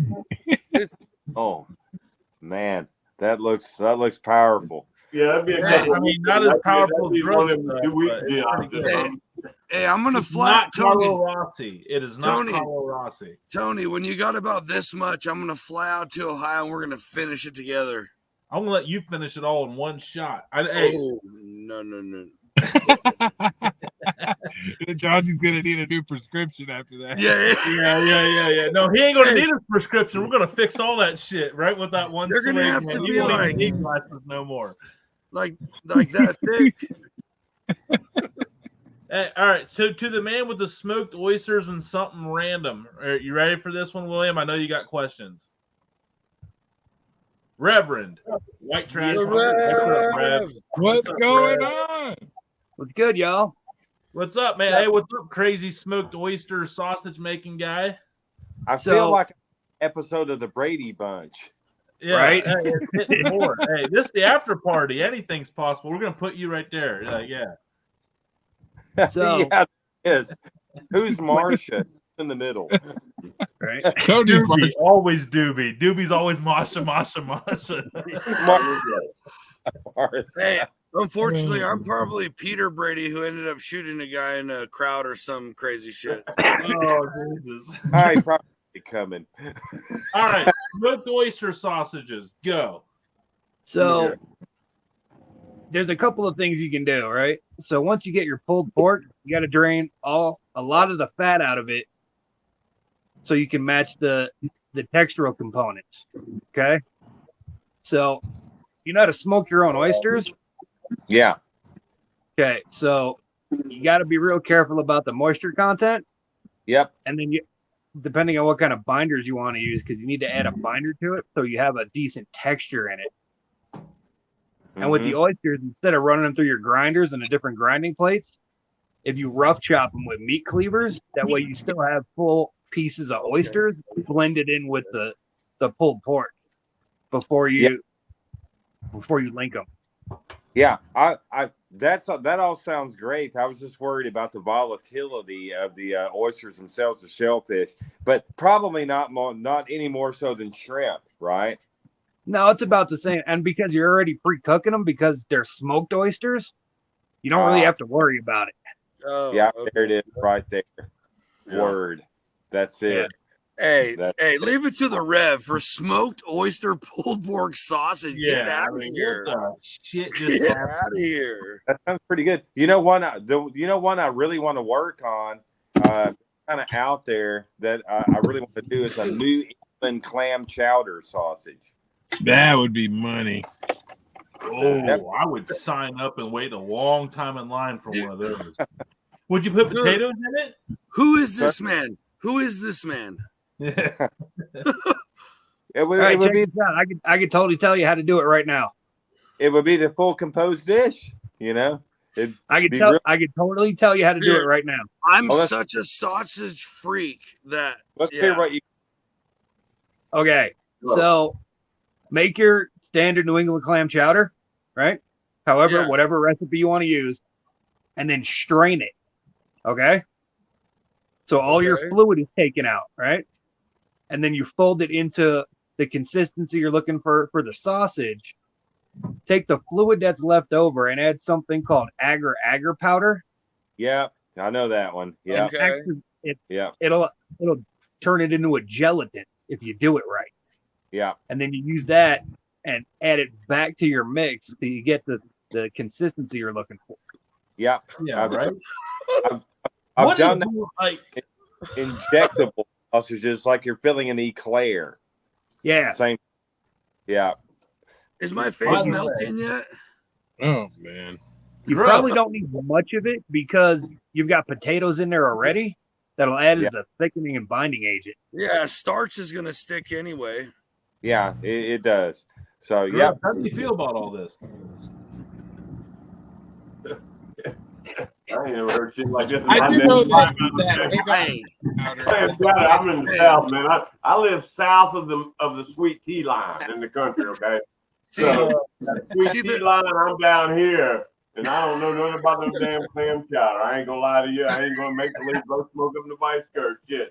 But that's the damnedest thing I ever heard. But look, it can't happen, you know, because hell, that's how we get better. I don't give a damn how old you are. You learn, you live, you learn, you live. So, you know. The only real question is with clam chowder, New England or Manhattan? New England. Yeah. New England. I like the white over the red myself. Come on. Who's had Manhattan? Yeah, who actually buys Manhattan? Hey, listen. If you've had that other crap, I don't even want to be on the. Take me off. Take me off. Now we're gonna refine it even more. Rhode Island or classic New England? I don't know. What's the difference? I don't know that. I don't know the difference. I'm a big clam chowder guy. Okay, classic. I gotta go with the classic. So the Rhode Island has less cream or not any cream really, and it's all just fish stock. Yeah. Nope. Yeah. Okay. Yeah, I gotta go with the classic. It's gotta be that creamy, homey. No, but I'll eat whole belly comfort food. I mean, so, I just don't know about all that. That's just but I grew up in a different part of the country, you know, so that's just the way it is, man. You know, we don't eat shit like that. Give me a pot of gumbo, some red beans and rice. I ain't studying no damn chowder. No, hell no, you know. A2 sauce pecan, jambalaya. That's what you need, some beef stew, then we'll kick it up a notch, you know. But Hey, Grubbs, you ready for some show and tell here? There is a special part of the after party. We're gonna give you the food. Oh yeah. Hold on, I'm gonna have to stand up and do this, right? Yeah, let's go. Let's go. Yeah. Yes. Yes. Yes. Let's go. Let's go. I'm doing it. Hey, I'm doing it. I'm doing it. I've been branded. Hey, he's taking that shit to the grave. He's taking that shit to the grave. Let's go. Man, I'm all part of the team, man. Look, hey, I'm covered in it. Let me tell you something else right now. I got to tell you all this. My daughter, and you'd never think this shit, as a grown-ass man, my daughter tattooed me 2 weeks ago. Nice. My daughter's been wanting to be a tattoo artist for years and years. She started an internship about 5-6 months ago. And I got a tattoo down my leg that says #barbecue life. Man, that's what I live. You know, that's what it is. But my daughter tattooed me. That's Grubbs, just a fucking ball. Hey, I don't give a damn who you are. You know? Hey, Grubbs, you're a gangster. No, man, I ain't like that. I'm just no. Hey, that's emoji awesomeness right there. So, real question: when's William getting his? Oh man, I've got one tattoo, and it's got a long story behind it. It's that one right there. I don't know if you can see it. It got some. But anyway, it's a Grim Reaper, right? So, Okay. So when I was in the Marine Corps, right? So when we were going down to San Diego, probably back in 1986, we stopped into this old tattoo parlor that was just blocks away from the pier where the ships pulled in. And I went to this place here, and it was this old biker chick. And she was giving me this tattoo, and she was 9 months pregnant. So the debate was, if she's going into labor whenever she was inking me up, who was going to finish it. Luckily, she didn't go into labor. The name might have been Bill. I mean, Oh man, you Doobie, help birth the baby. Shit. Doobie, are you alive and well up there? What we got going on up there, man? Sounds like Area 51's happening inside your car. What I want to know is, Do you need What I backup? Is it another where- crazy Yeah. trucker? Hey, blink twice if everything's okay. He's still muted. All right, Okay, yeah. all All right. right. Thank God for that. Yeah. are we still Brad, what are you doing down there? You smoking Parliaments? The P-Funk, bro. So, Hey, are with we the are we little stash, with the No. little stash filter. No, this is after hours. okay? Hang on a minute. I'll be right Yeah, back. Bill, this is after All hours. right. He's coming back. Can we all agree that he's probably on here a lot longer than he wanted to be at this point? Is that dude? Hey, he's a There we superstar. go. No, hey Tony, I think you're wrong. He looks excited. He just grabbed a Lone Star. Oh, it's just getting serious now. Yeah, right? it's. I think it's just getting started. Is that a tall boy? Shiner is. Box has been the same Oh, way. he's but I got the just tall thought the same thing. dogs. He's got the tall dogs. Let's go. It's a tall boy. Lone Star. Hey, on that note, I'm gonna head out to the brewery, guys, but I'll be watching in the chat and stuff. Doobie, hey, Yeah. sell out of everything Drive tomorrow. safe, Do us a Doobie. favor. Drive safe. Drive Hey, we'll safe. talk to you guys Doobie. soon. Hey, Hey, Doobie. Doobie, we still gotta get together. Oh, he's done a minute. Cheers from Redbeard. Cheers from Bill, Redbeard. Doobie and I, we're trying to get together. We're trying to do a little duo where we can come down and visit you and learn some. Yeah, songs. man. That'd be awesome, man. Yeah, we're gonna keep that in mind, though. Don't let that blow away, because Yeah, you guys can make some New England clam chowder sausage. Hey, Doobie, you need to hit me up. Hey, I'm gonna come down and we're gonna do cordon bleu sausage. yeah. Okay, But so you know what? where's everyone at? So, hey, Rex White Trash, where are you at? Flagstaff, Arizona, brother. Flagstaff, all right. Johnny, where are you at? Central California, a little town called Turlock. Oh, Turlock. Are you off is that off the 99? Get out of here. How do you even know where Turlock is? Yes. Yeah, that's where American Graffiti was filmed, up in that area. Yeah, just like 12 minutes north of me. Yes. Yeah. I've got family. Hey, what? I like this guy. I've got family in Woodbridge and Okay, Lodi. yeah. And Yeah. Lodi. Oh, yep. I know Lodi well. My buddy lives in. I got married in Lodi. Yeah. Hey, brother, man. Hey, I'm going to be in San Juan Capistrano in August. Okay, that's There- not too there- far from me.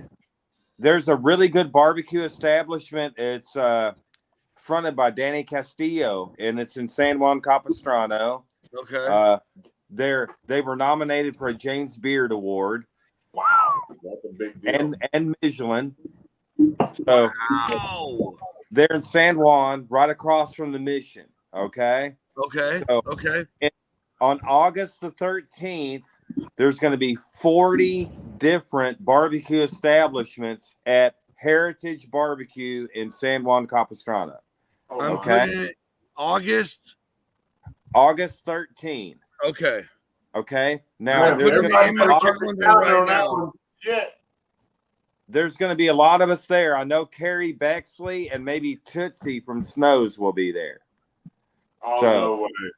She is the OG queen So of barbecue. Triple. Hey, Oh, Tootsie's Weber collection makes me weep. But not only that, but on the Jesus. August 14th, on 14, I'm going to be collaborating with Harry Sue with a sausage making class at Harry's place. Damn. You got it going on, Mr. Bill. And then on August 15, I'm doing a collaboration with the Smoke Queen. That's winning. Okay. So there's some things going on. So August 13 is a Heritage Barbecue. There's going to be a lot of folks from Central Texas there at Heritage in San Juan. And then the 14th is the sausage class with Harry Sue. And then the 15th is the collaboration with the Smoke Queen in LA. Wow. Good for you, man. So there's some things for you, brother, man, if you're going to be available there in California, man. I'm starting a new job on the 23rd, but I have it in my calendar. I just did that because, oh my gosh. Oh, okay. Yes, I would love to be there for at least pieces of it. Yeah. Now, let me butter your bread, all right? Oh my gosh. Because I think you're a really good guy, right? He's a part of the Dude Network, of course. Yeah. So I want to cordially invite you, right, to come help us serve at Heritage Barbecue's event in San Juan Capistrano. Get the heck out of here. Oh, yeah. As long as my brand new job doesn't conflict with that, I'll do everything I can to be there. Seriously. Yeah. Just call in sick. Yeah, don't you get new PTO with a new job, Johnsy? Yeah, just call in sick. I just don't know. Look, man, do I look like a guy who reads through all the fine print? I'm waiting to get there and a guy explain it to me. Yeah. Just say you might. August. Yeah, exactly. Yeah, you got time to figure it out. Grubbs, exactly. That's what I was about to say. I got a little bit of time to work this in. Tell me. Do I need to write you a religious exemption for that day, bro? Yeah. Hey, you got the rev. I bet I can get a note from my doctor up here. If I give my doctor up here a jug of shine, I can get your doctor's excuse, and we can pass that off to you. I'll mail it to you, and you can use it. You know what I'm saying? Yeah. Hey, and Tony, what just happened here, bro? Be on that day. What's that, William? Where are you going to be on that day? Who, me? Probably working. Working? Yeah. Are you committed? Yeah, I've been there for 5 years now, and I've known the owner for 2 decades, so I kind of have to. Okay. I can't tell. No, but I'm seriously going to do everything I can to be there. As you should, John. But I do have one of my brothers. But I do have one of my brothers who lives right outside of Red Bluff, California. So yeah, I might pass it up there. I love it up there. Yeah. Hey, Red Bluff and north of that, all the way to Oregon. I love it. That's my zone. Doobie's like, what did I miss? Everything. Is that on the PCH when you're going up? Doobie. What's that? Doobie, you got to get out to California August 13th, bro. I'll put you up. Get out here. There you go. All right. Now, William, what were you saying? Well, I was asking where that was in California, up in Northern California. Is that further north on the PCH, or is that more inland? Red Bluff? No, it's straight up 5 from me, or straight up 5 from Sac. Okay, so it's straight up 5 from Sac. Okay, yeah. I got you. Yeah, so you go. It's like you go up one last big foothill hill. You come down into Red Bluff, and then the rest of the climb is all the Siskiyous and mountains into Oregon, the top of California. Oh, I know where you're at. That's beautiful through there. Oh, yep. That's awesome. That's not where I live, obviously. I'm down here on the flatlands like Lodi. I know where you're at. You're stuck in Lodi.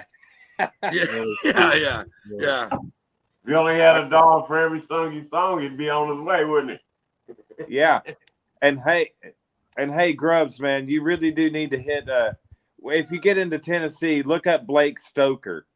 Yeah, I got to wrote down, man, my little notebook here because that's how my life runs, man. I'm old. I got to remember shit. So I got notes like about every time I try to do something. I wish I would have brought a notebook to class today. I didn't realize it was going to be knowledge. I carry one drop every tonight. day because the brain, short-term memory is a bad thing, and I got to keep up with info I get. So I mean, I always got one. I'm like, you know, hey, I brought the pussy.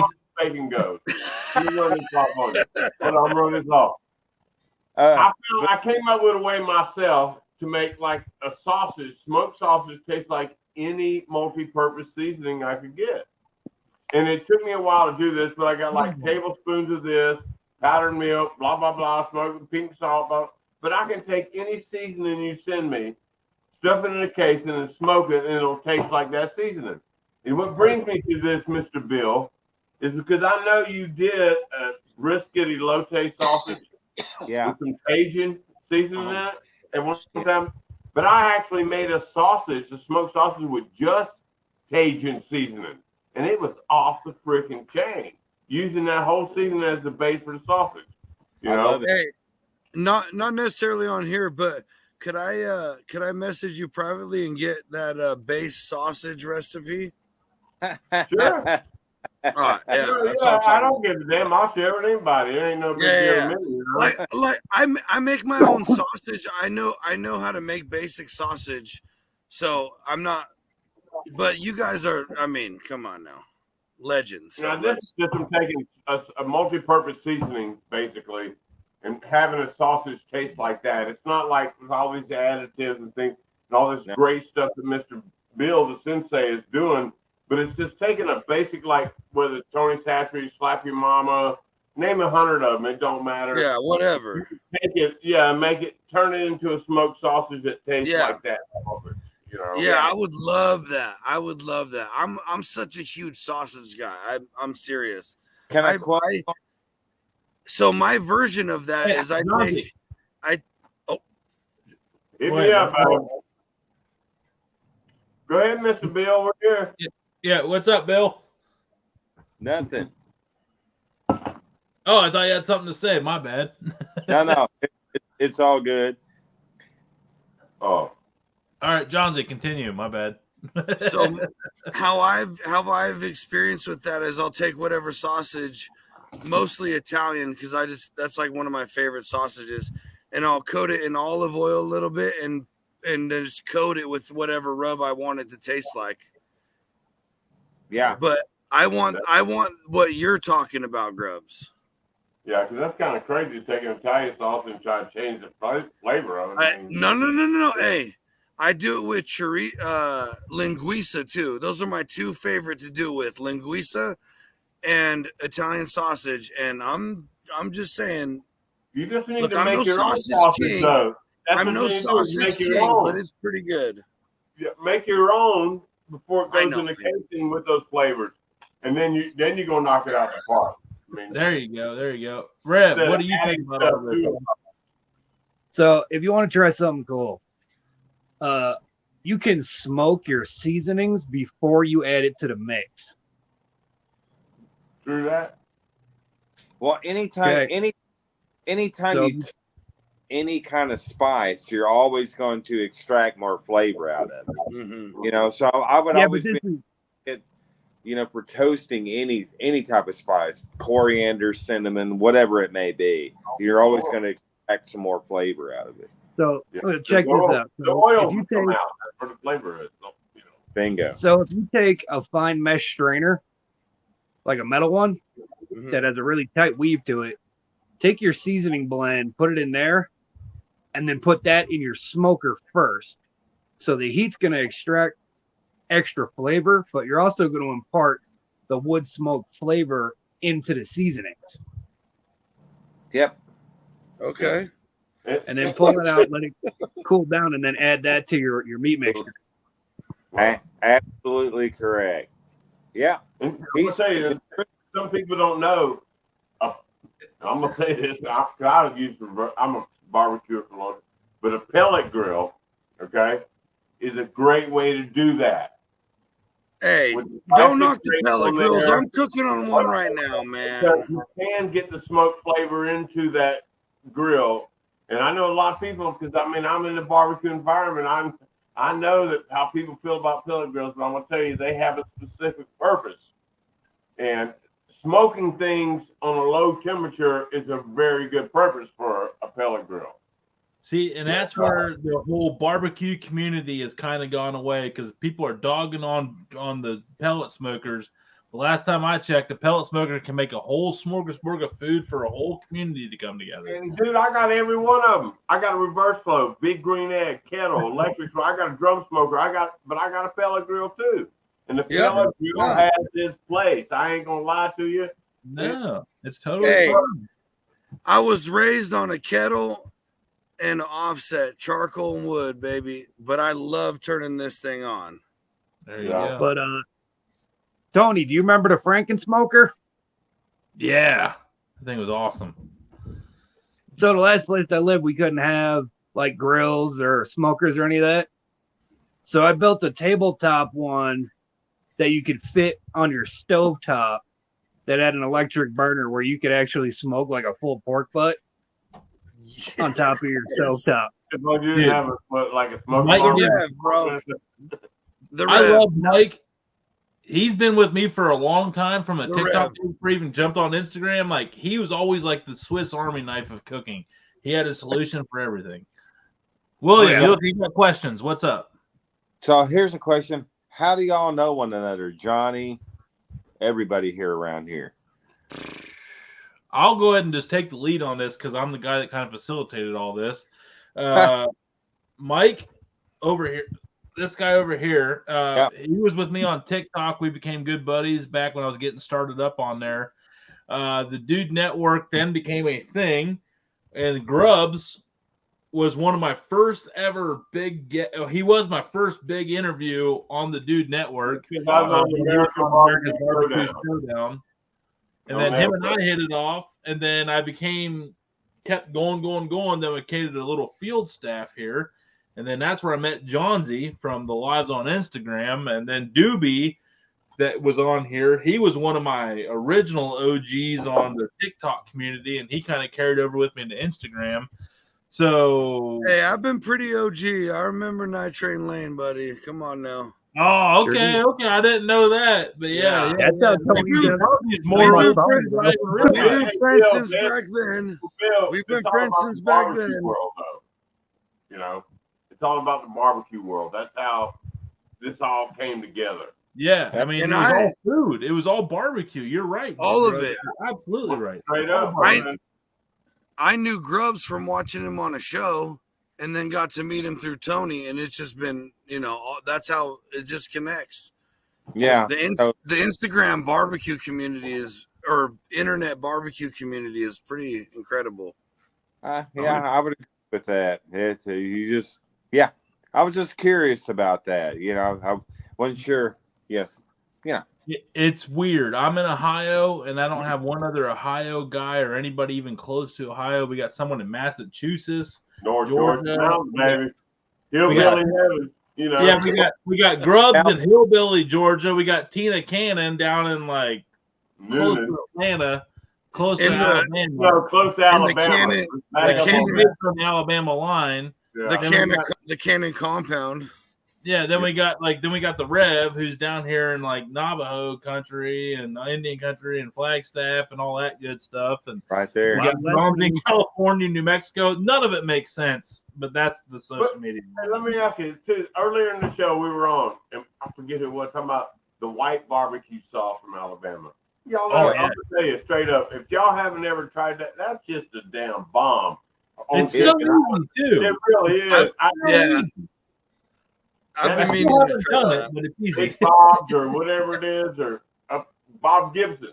That's where it comes from over in this part of the country. But that white barbecue sauce, I made it at the time and did it on chickens that came off a big green egg.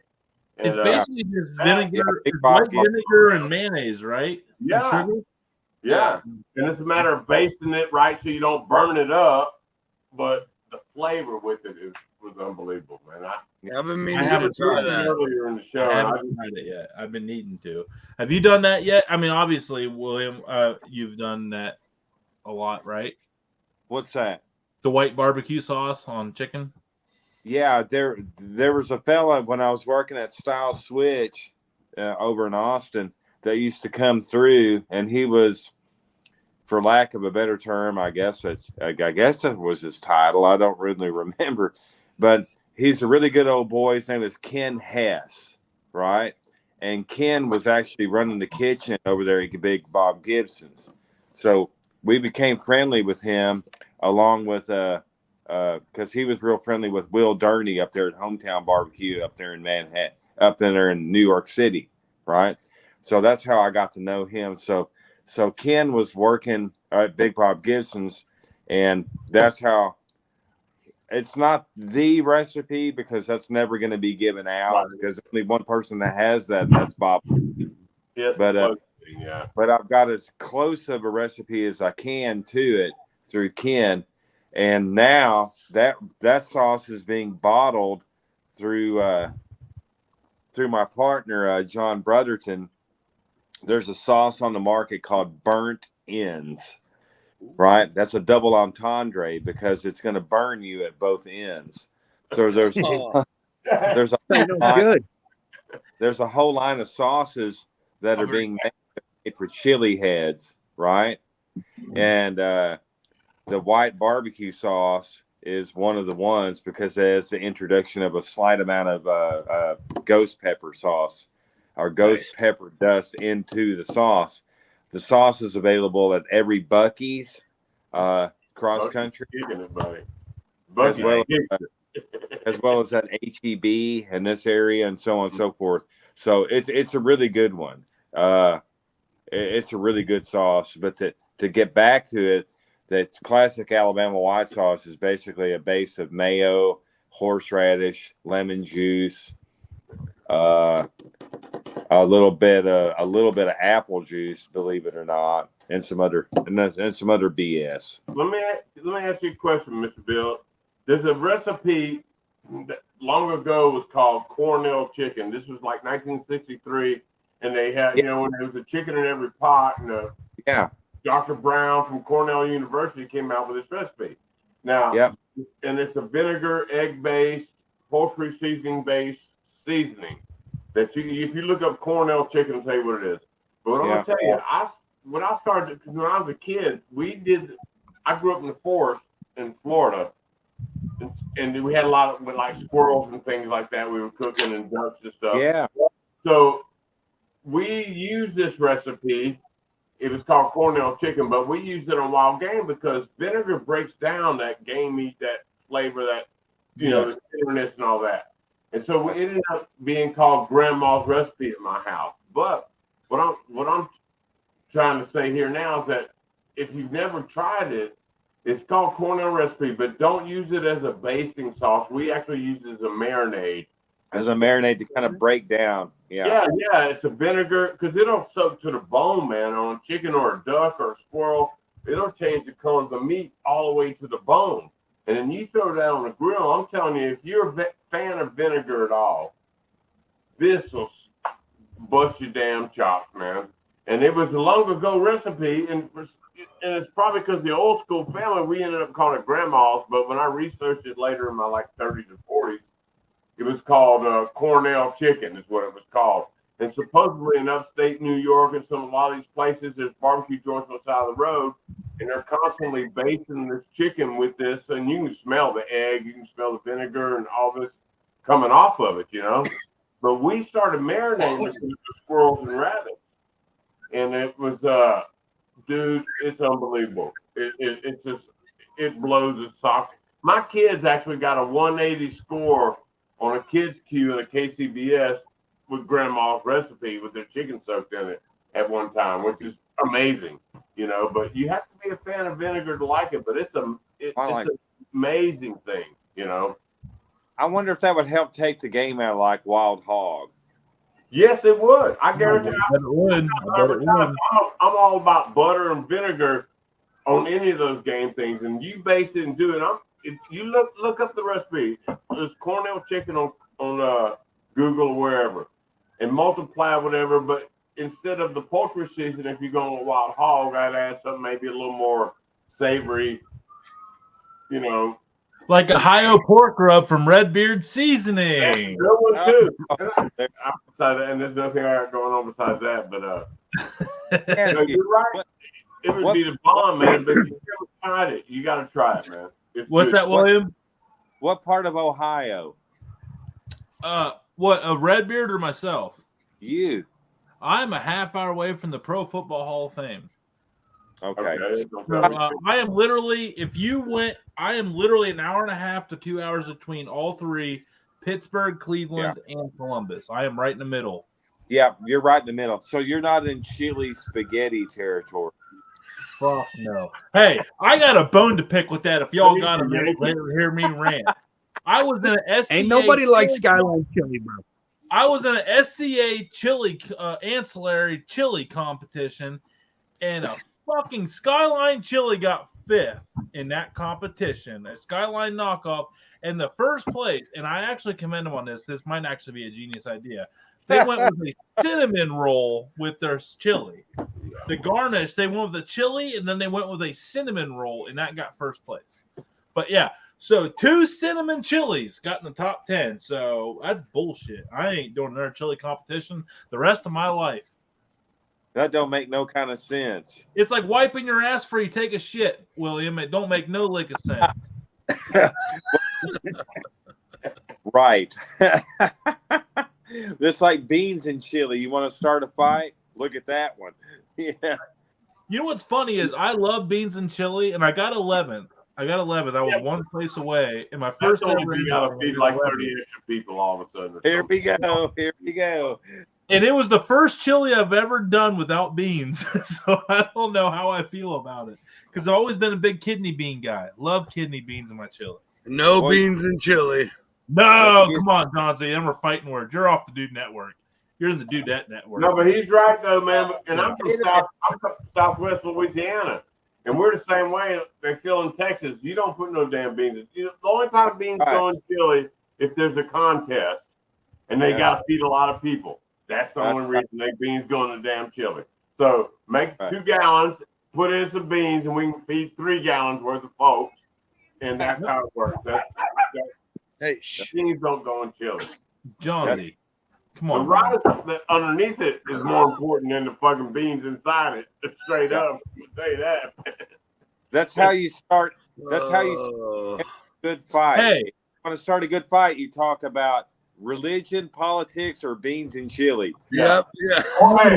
Or okra and yes. Yes. No. Yes. What the hell? This real life is my hero. Okay. Right now. No, he is his and John Z's opinion in this is excluded because dude law.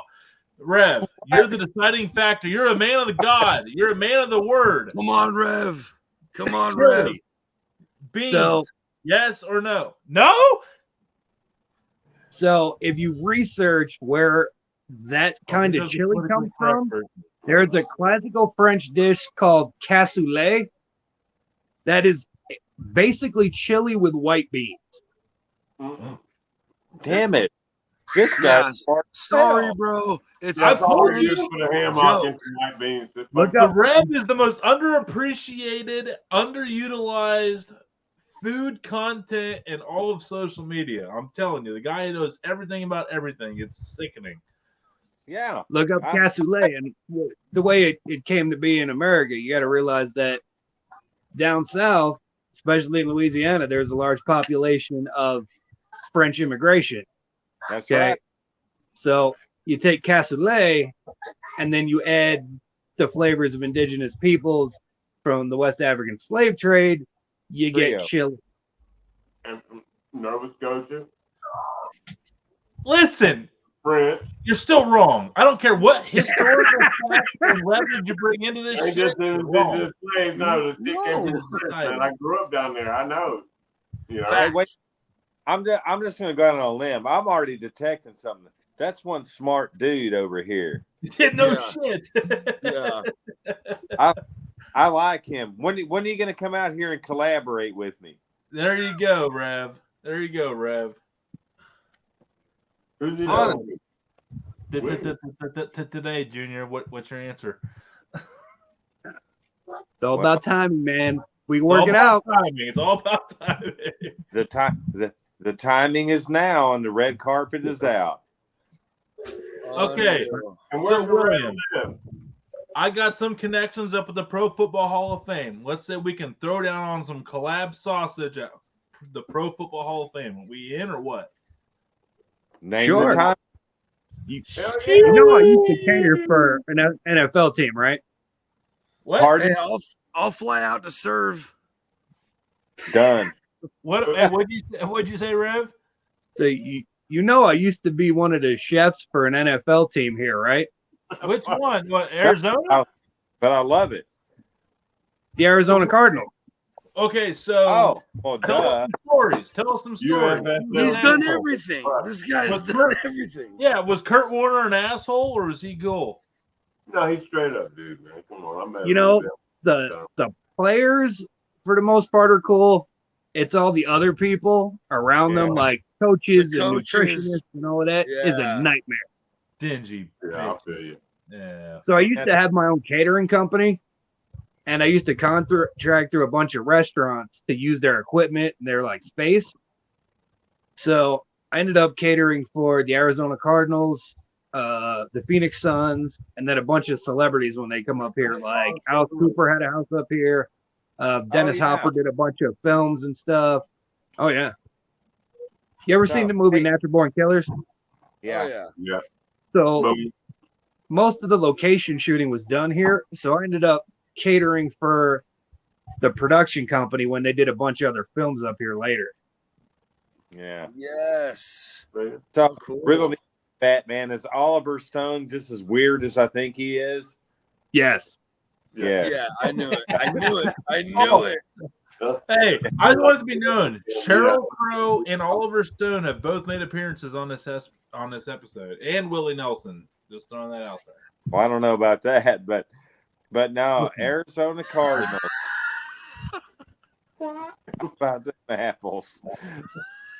I'm all about who that, man. Go Saints, baby. LSU Tigers. Go Tigers. Oh, wait a minute.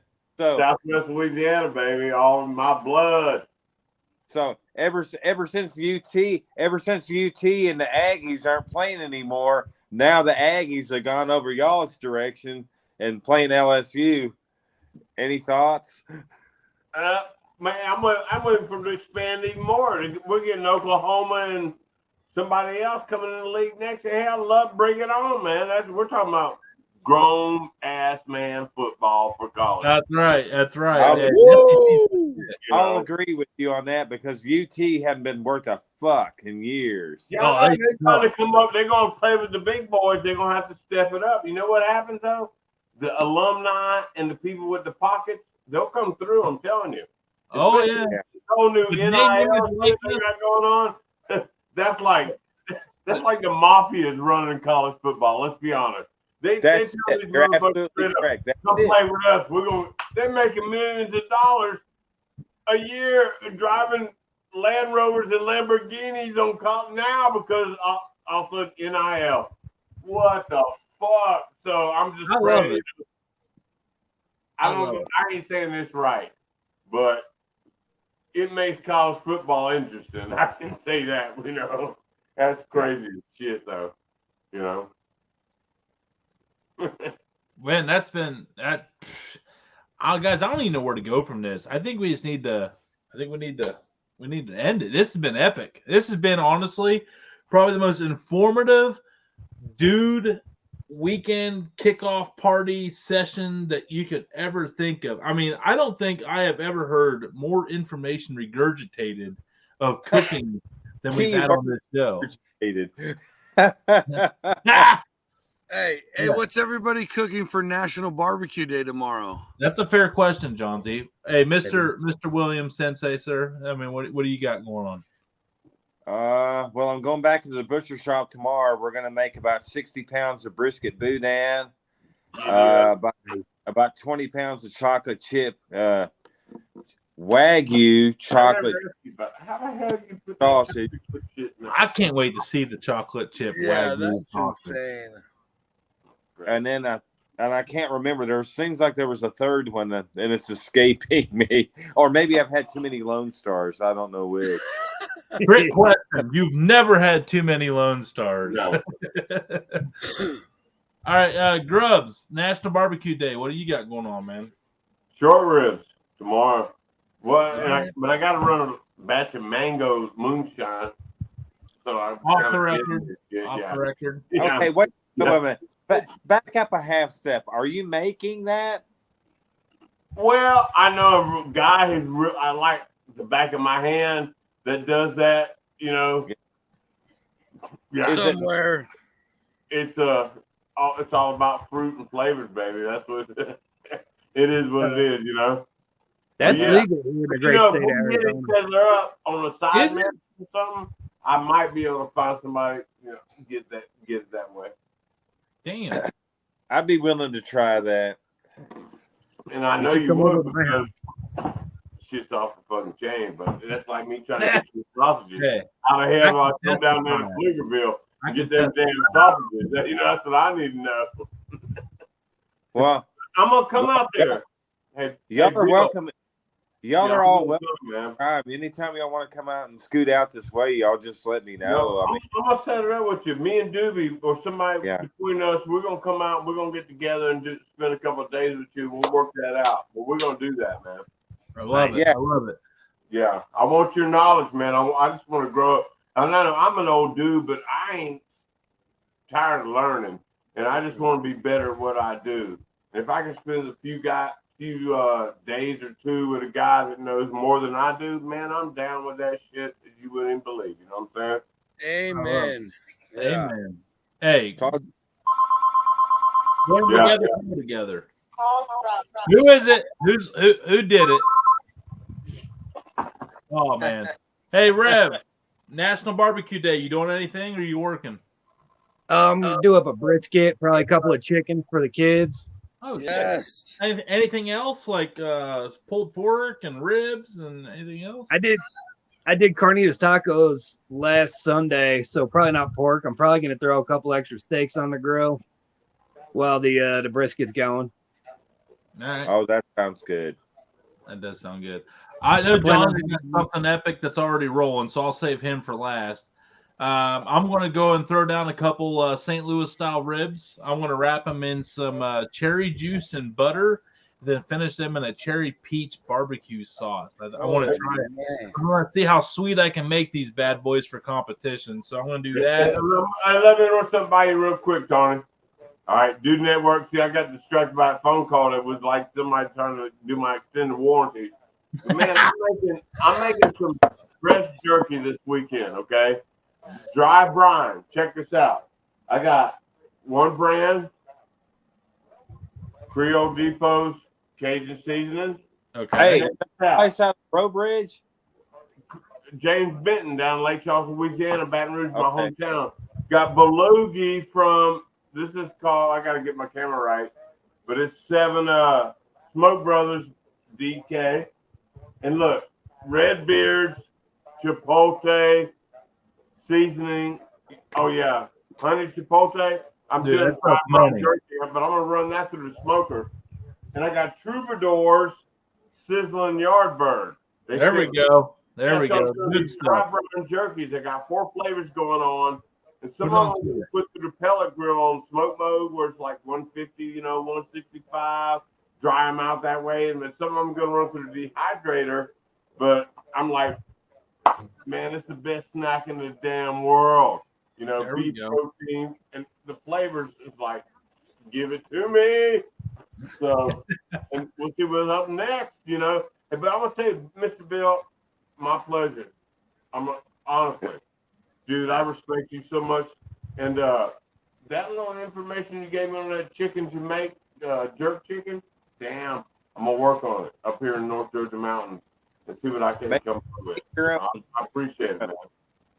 Do your thing. But I will say, and like I said before, I'll extend the red carpet out to any of y'all that want to come out this way. So y'all just hit me up. Y'all know what to do. You know, anytime. Thank you.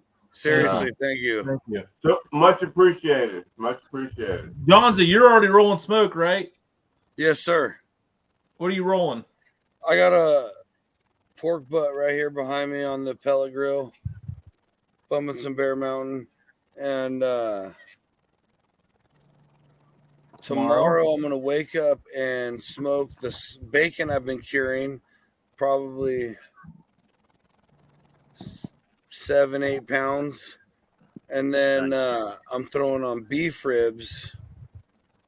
When the bacon's finished, I'm gonna throw beef ribs on, and then I'm not sure the sides. I haven't worked out, but I'm gonna do a whole feast tomorrow. It's gonna be crazy. There you go. National Barbecue. I need to be up there eating.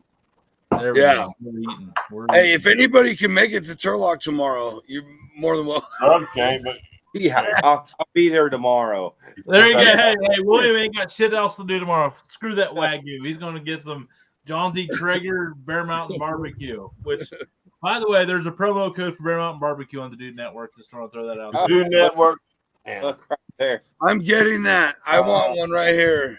Ah, Yeah. It's happening, bro. It's so Hey, happening. Hey, I crazy. pushed it to the ditch, but man, I couldn't quite go in there. You know what I'm saying? Dude, network me, bud. Come Let's on. go. Let's go. The only Yeah. adrenaline you'll ever need injected into your veins again. A Dude Hey, it's Network. all about living life, man. And you know what? Let me tell you this. Hey, Josie, my daughter's studying to be a tattoo artist right now. Yeah. Hey, I got some shit coming up, man. I mean, Go to learn that when it's going places. I got hashtag barbecue life on my leg now. yeah. She did I her saw the birthday picture. too. As soon as I make it out there, I'm getting one.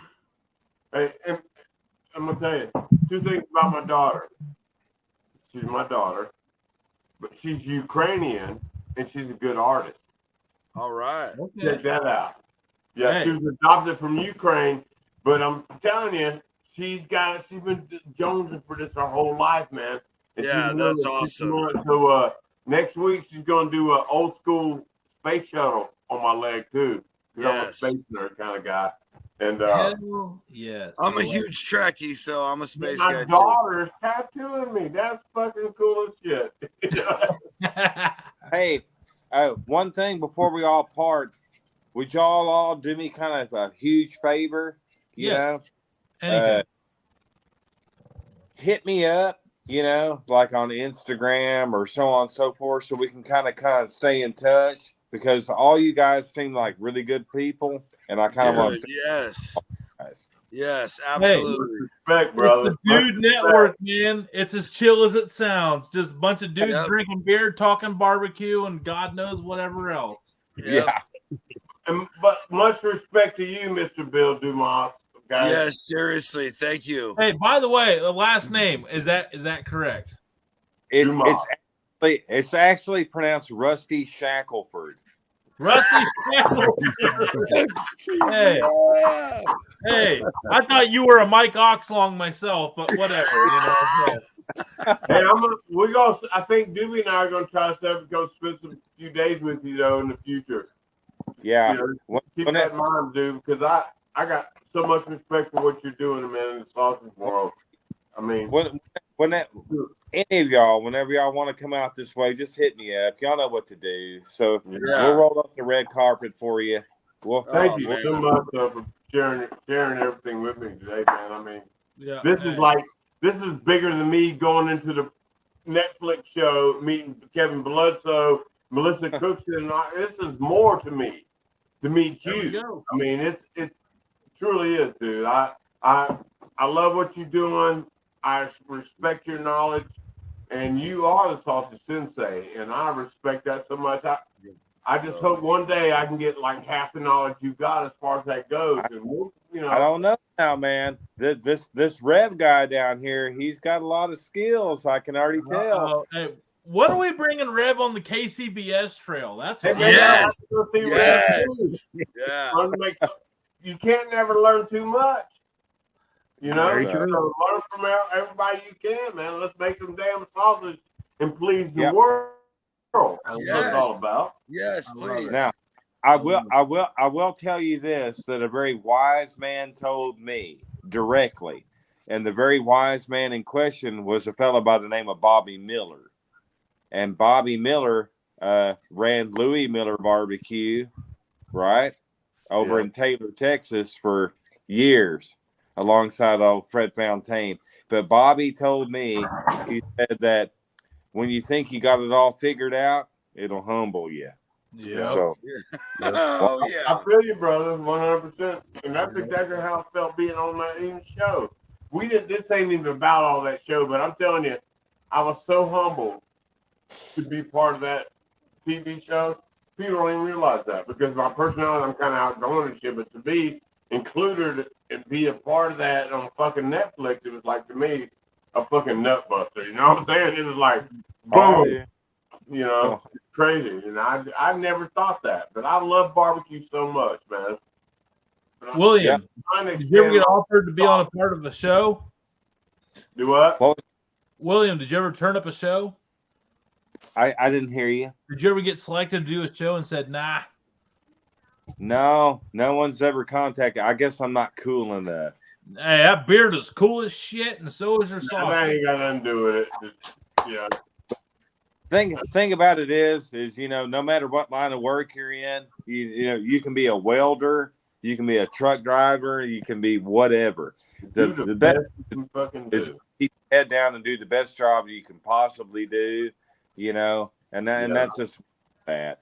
But in respect to barbecue, like we all know, it's a no-brainer. It's about family and community, and that's what brings us all together because it's brought us all together. Yeah. So that's just where it's at. Everything else beyond that is added benefits. Yeah, just bonuses. Bonus. Yep. But I will say this, and like I said, I've done a lot of things in my life. I've done a lot of different jobs, but I will say that barbecue itself is the most fulfilling, right? Because because of the way it does bring people together. And that's kind of, does. And I wish I'd have done this shit 30 fucking years ago instead of being a machinist cutting parts in a damn factory. Be honest with you, but that's the way it is, so because that's the way it is. But there's honorable, any work that you do is honorable work because it puts food on the table and it provides for your family, right? Yeah. But with this, and especially in the culinary world, especially for those of us that have worked in restaurants, I can tell you, if you've ever read anything that Anthony Bourdain has ever written, it's absolutely true. But absolutely. It's a brutal job. It's a brutal job. But nonetheless, it's a crazy, hectic, chaotic life in the restaurant business. And there's a lot of really interesting and weird characters. Oh my God, I could write you a book about that myself. But at the bottom of it, it sounds very much like a cliche, but with every cliche, there's a grain of truth, or it wouldn't be a cliche, But these are the things that bring us all together. So there it is. Yep. No, that's awesome. Hey, you guys are all great, and it's an amazing. What an awesome show! I appreciate you, man. I'm so glad to be able to talk with you. Hey, with everybody else, I really, really respect what you got going on with you in the sausage world, in the barbecue world. Just from my point of view, I do, man, and I'm gonna get one of them classes with you because I'm still not, just because I'm 60 years old don't mean I'm a dumbass. And I can still learn something. So we're going to get together, I guarantee you. And I'm going to come and learn how to cook sausages and make sausages like you do because I ain't learned that enough yet. But I love the fact that sausage making is like the artistic world of fucking pork butts and all these other things. And I thank you, man. Thank you for coming on the show, man. I really appreciate you being straight up with it. William, thank you. Thank you so much. Anytime, guys. Hit me up, all right? All right. Hey, you're the man. Hey, we'll let everybody go and enjoy the rest of the weekend. Happy National Barbecue Day tomorrow. Everybody throw down some epic shit. Thank you, Doobie, for hopping on when you could. The Rev, thank you for hopping on there and blowing Bill away with your underrated brain. And then Johnsy, thanks for coming in. Already throwing smoke there to kick off National Barbecue Day. We appreciate you. Grubbs, well, you're just a legend within yourself. Thank you so much. Man. And William. I love being part of it, man. Just love being And Rusty part of it. Shackelford himself, thank you so much for coming on here, telling us about the ways of the world and the sausage making industry. Everybody have a great weekend. We appreciate all of you. Thank you, thank you, thank you. So long, everybody. Get you. Cheers. Hey, Tony. Yep, yep.